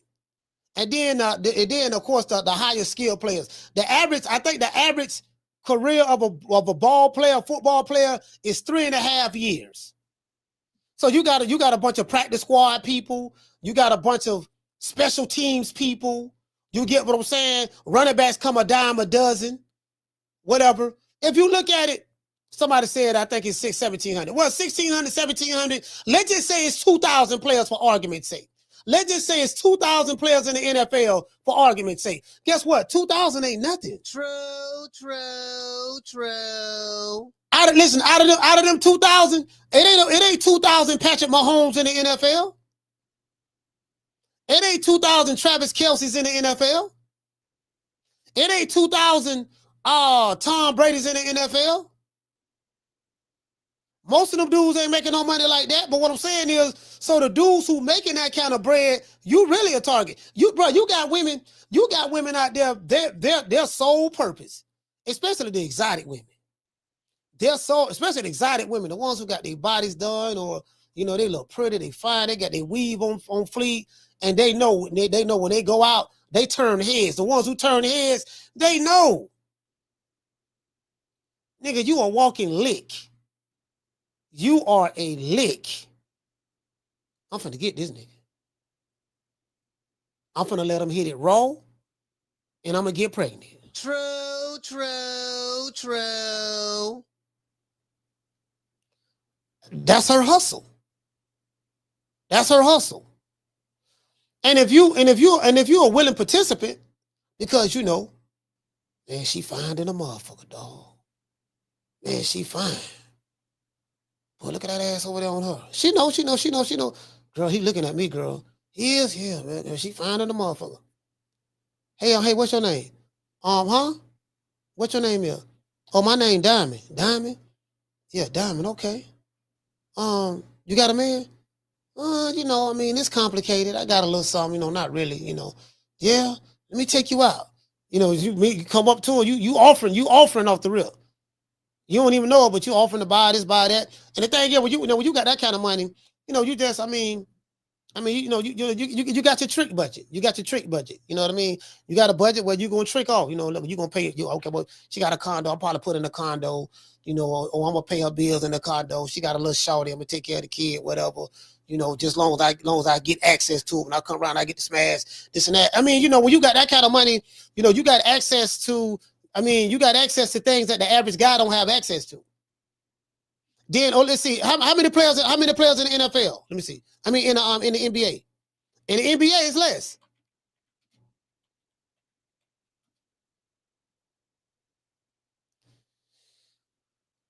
Let's see. In how many players in the NBA? In the NBA, it says you got 580 players. According to AI, it says there are 580 players in the NBA. So the NBA is smaller. Out of 580 players, it ain't a bunch of Steph Curry's in the NFL, in the NBA. It ain't a bunch of LeBrons in the NBA. It ain't a bunch of Luka. It ain't a bunch of Lukas in the NBA. It wasn't a bunch of RIP to Kobe. It wasn't a bunch of Kobe's in the NBA or Jordans or AIs. You get what I'm saying? So you know, it is what it is, fam. I'm just like, shit, girl, I got a baller. What you got, man? This nigga, he's sitting on the bench right now. He's sitting on the bench. You sitting on the bench? Yeah, but it's better than man. And I think they get paid every week. In the NBA, they get paid every week in the NBA. NFL, they get paid every week. Girl, he got $100,000 check this week. He did. Mm-hmm. Sure enough, did. Yeah, he got $100,000 check this week, girl. Yeah, like everybody in the NFL ain't rich like that. Everybody in the NFL ain't rich like that. Everybody in the NBA ain't rich like that. Everybody ain't got that. So that's just the reality of the situation. Let's give everybody a round of applause. But that's reality of the situation, fam. It's easy to get caught up. It's easy to get caught up now. It's easy to get caught up.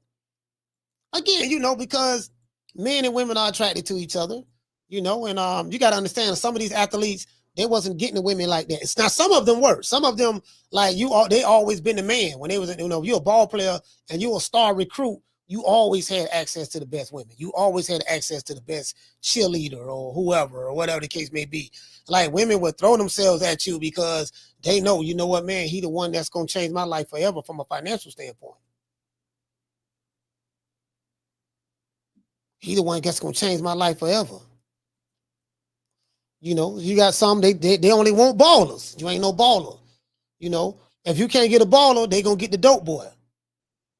Like when I was growing up, the dope boys were the equivalent of a baller growing up. The dope boys.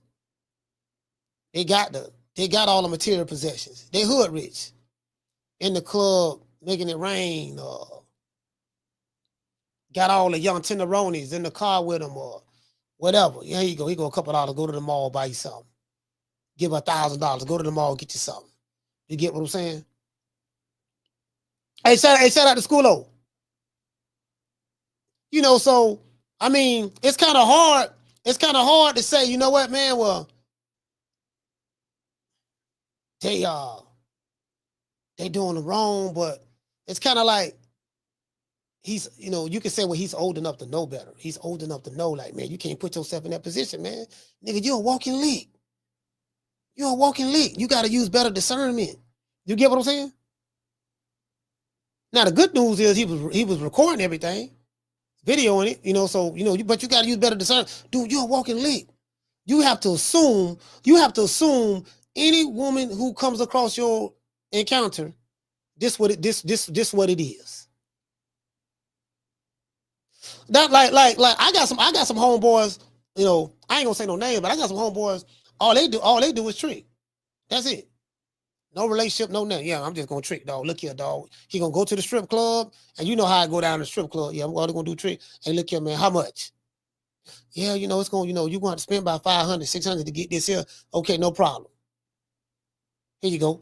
Well, they don't get to you right then, but bam, they just, we just gonna trick and go about that. You get what I'm saying? So I got homeboy, but then too, sometimes you be out there tricking. And then you get caught up. She put that thing on you. Start getting emotional. You get what I'm saying? Especially if you run across the right stuff. If you run across that stuff, that when she gonna be trembling, putting her nails in your back, all that stuff there, Lord have mercy. True. May God be with you. Man, she was trembling, dog. It was wet. It was like, man, Lord have mercy, man. Nigga, I'm talking about, nigga, you get what I'm saying? Bro, like, may the force be with you. It is what it is, man. Let's give everybody a round of applause.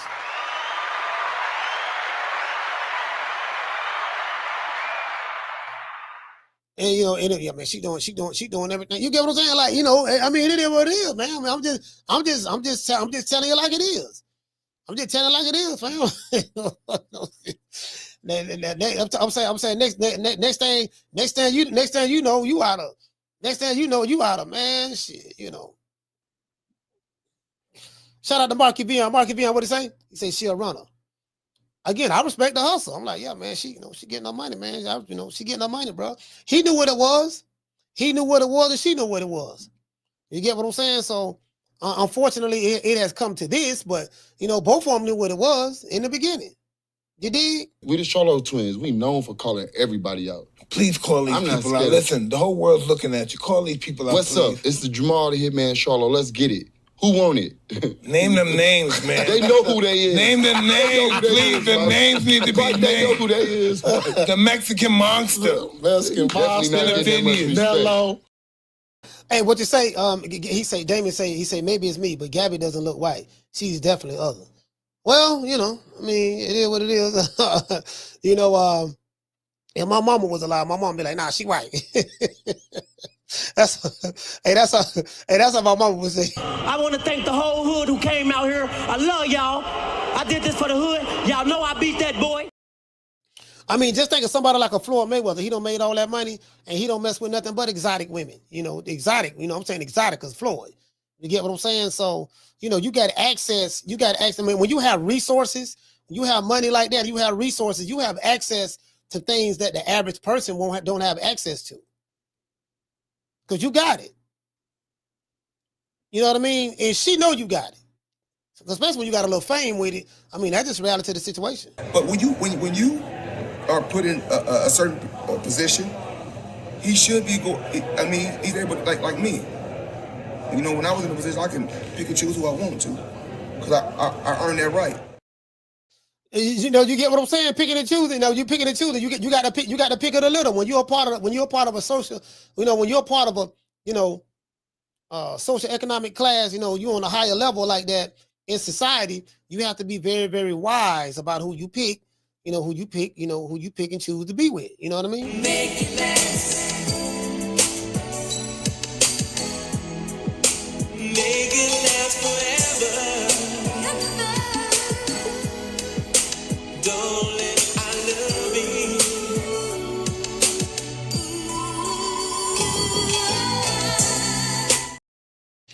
Yeah, you get what I'm saying? So I mean, that's just the reality of the situation. I mean, that's what it is. Now I run every kind of bitch, every kind of place, and I know one thing.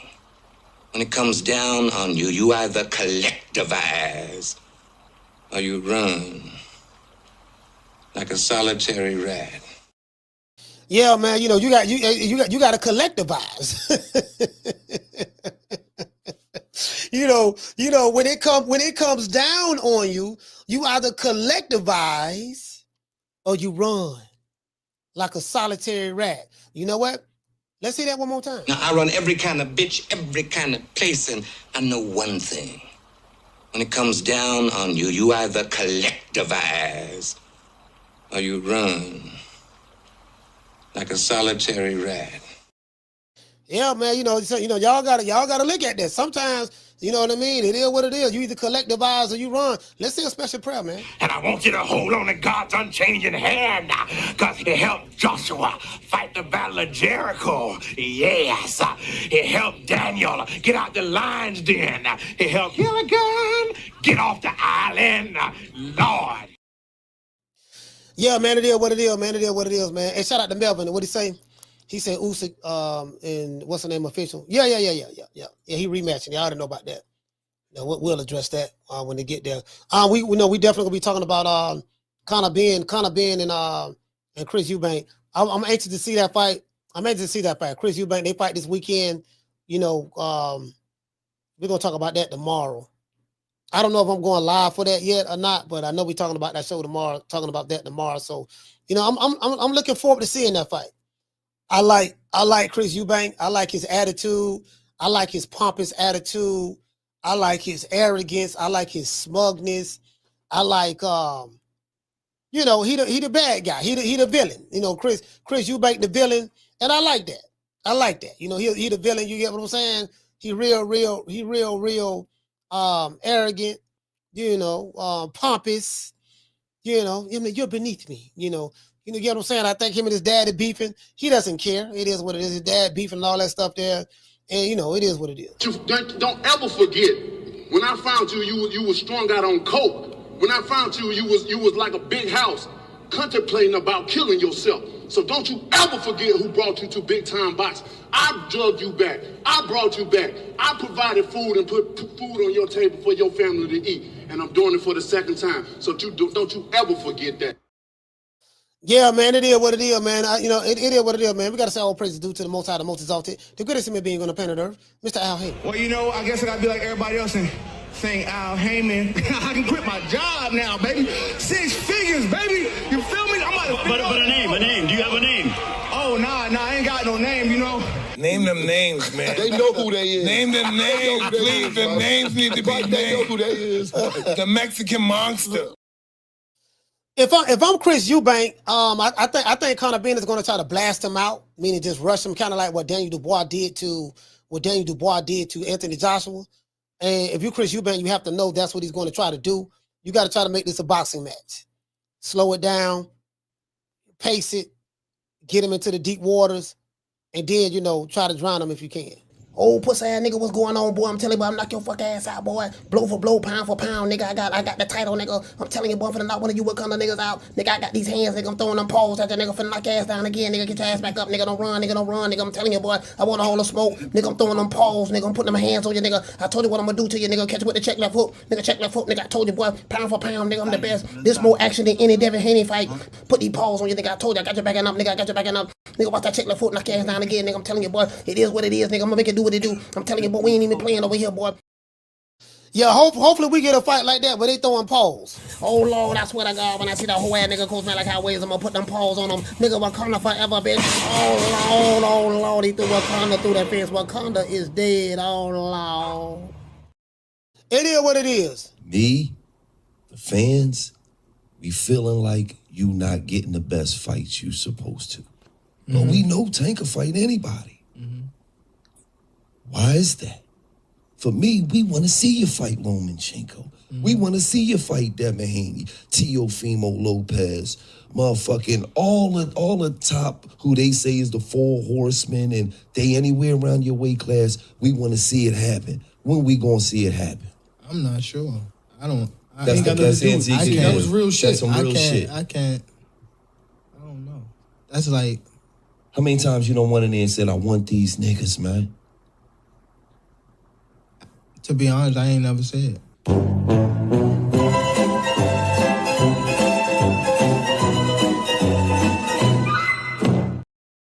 Hey, man, shout out to my main man, Jamal Charlo. I'm sorry? 160 is my weight division. I want to unify. I want to get Golovkin in the ring. I want to bring him to Houston. You know what I'm saying? I want to get Canelo out here to Houston. If they really to come down to 160, this is my weight division. Yeah, man, if you want to unify and you look at 160 is your weight division, and you know what I mean? And, you know, again, you know, coach, I have turned the other cheek. I have been kind of nice lately. I've been working on myself, been kind of nice, but trying to become more spiritual and stuff like that. But every now and then, you got to let them know, goddamn it. You got to let them know. Sometimes you got to remind them. Oh, yeah. It ain't over, motherfuckers.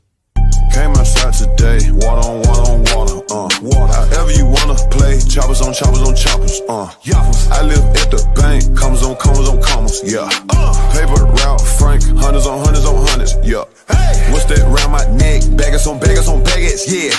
Just fucked up a chick, fashion on fashion, yeah. Matching party, nothing but put bitches on bitches on bitches. Bad. Smoking smartish, why they shaking ass and titties. Shake it, shake it, shake it, shake it. Yellow, rose, white, gold. I got on 3 tones, chocolate bitch, super thick, and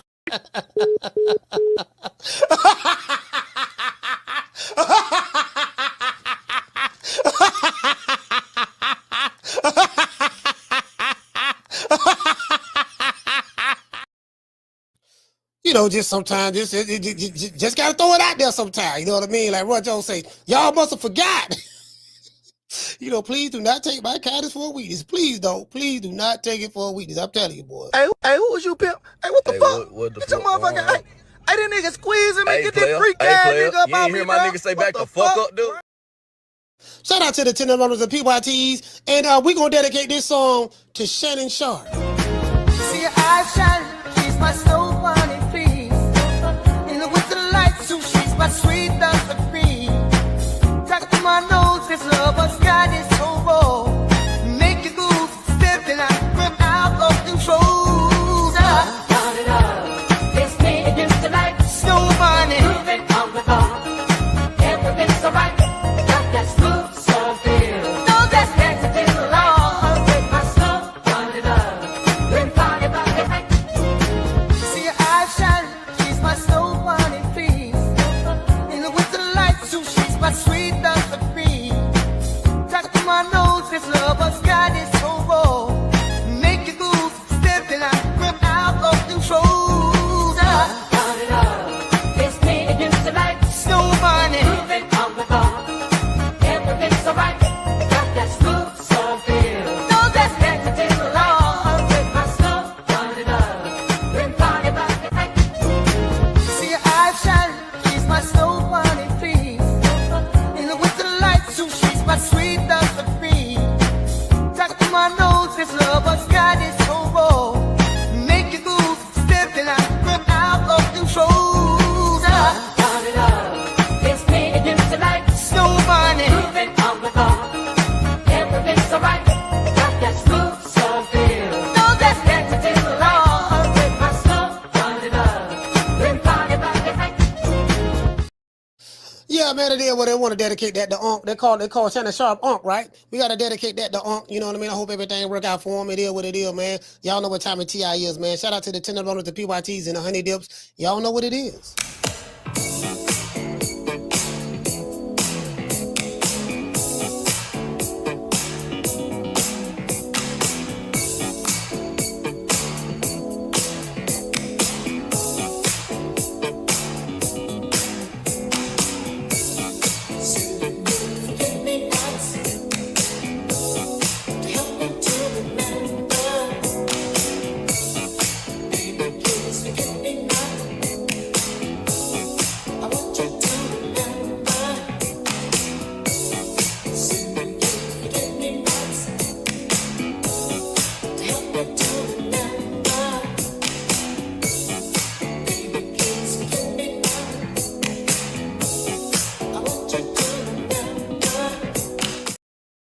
Let's give a shout out to everybody, man. Shout out to let's go over here. Shout out to everybody on Instagram. Everybody on Instagram, man. Y'all Films. Shout out to Shino. Shout out to Jim's IT. Mosca. Shout out to Dunk Mike, Big Herm in the building. Shout out to my brother, man, Darren. Shout out to Darren, man. Salute to you, fam.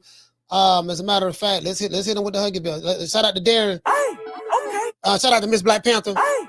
Okay. Shout out to Miss Connie. Hey, okay. School of X-Man. Hey, okay. Big Herm. Hey, okay. Shout out to Tagger the GG. Hey, okay. Nate the Great. Hey, okay. Shout out to Marky Beyond. Hey, okay. Herman Brooks. Hey, okay. Ben Davis, salute. Hey, okay. Wole, salute. Hey, okay. Buddy Lee. Shout out to Buddy Lee. Shout out to who else we got in here, man? Shout out to Round One, Sean from the Heights. Hey, okay. Shout out to Falcon 784. Hey, okay. Who else we have? Shout out to Mr. Corey Bradley. Hey, okay. Shout out to your boy Mambo. Hey, okay. Mr. G4L, G4 Live. Hey, okay. No Cap Entertainment. Hey, okay. Shout out to EJ. Hey, okay. Buddy Lee in the building. Hey, okay. Who else we have? Shout out to JC. Hey, okay. JC is here. Who else we have in the building? Shout out to Penny. Miss Penny Isaac was here. Marky Beyond. Who else we have, man? Mr. Curtis Robinson. Let's see. Blood Boxing called the show. Jeremy from New York. Shout out to the brother from Philly, man. Rod from New York called. D Nice from Philly. D Nice. They call me D Nice. Y'all don't know that. Y'all don't remember the rapper D Nice. He used to be with Boogie Down Productions. Shout out to Daniel Agnew. Boss Desk in the building. WMS salute. Mr. Reggie Singleton. Shout out to the Cardenas. Melvin Everett is in the building. Falcon 784. MB 813. M Cole in the building. Shout out to Jew Glizzy. Who else we have, man? John Potham, salute. Jason Follower of Christ. Starting to see some of the same names. Do I see any new names? Let's go over here. Shout out to Big Bird. So what's going on, brother? Javon Soto. Sanctus, salute. Highlight Space. Mr. Warren Banks. Shout out to Mo Easy. Taylor for Wealth. Mr. Tomato Can. Shout out to Gabe Moore. Shout out to DT in the building. We gotta give a shout out to shout out to Rob Boy Fresh. Mr. Tyrone Winston. Profit Takers. Green Eyes P. Marty King Boxing. I'll catch you guys tomorrow, man, on 10 Running Fridays. I got a video I'm gonna be dropping soon. Earlier this week of I'm gonna drop it Monday. I'll drop it Monday. You know my motto, don't meet me there, beat me there. Peace. Man, I'm out of here, bro. Let's go. Man, I'm out of here, bro. Let's go.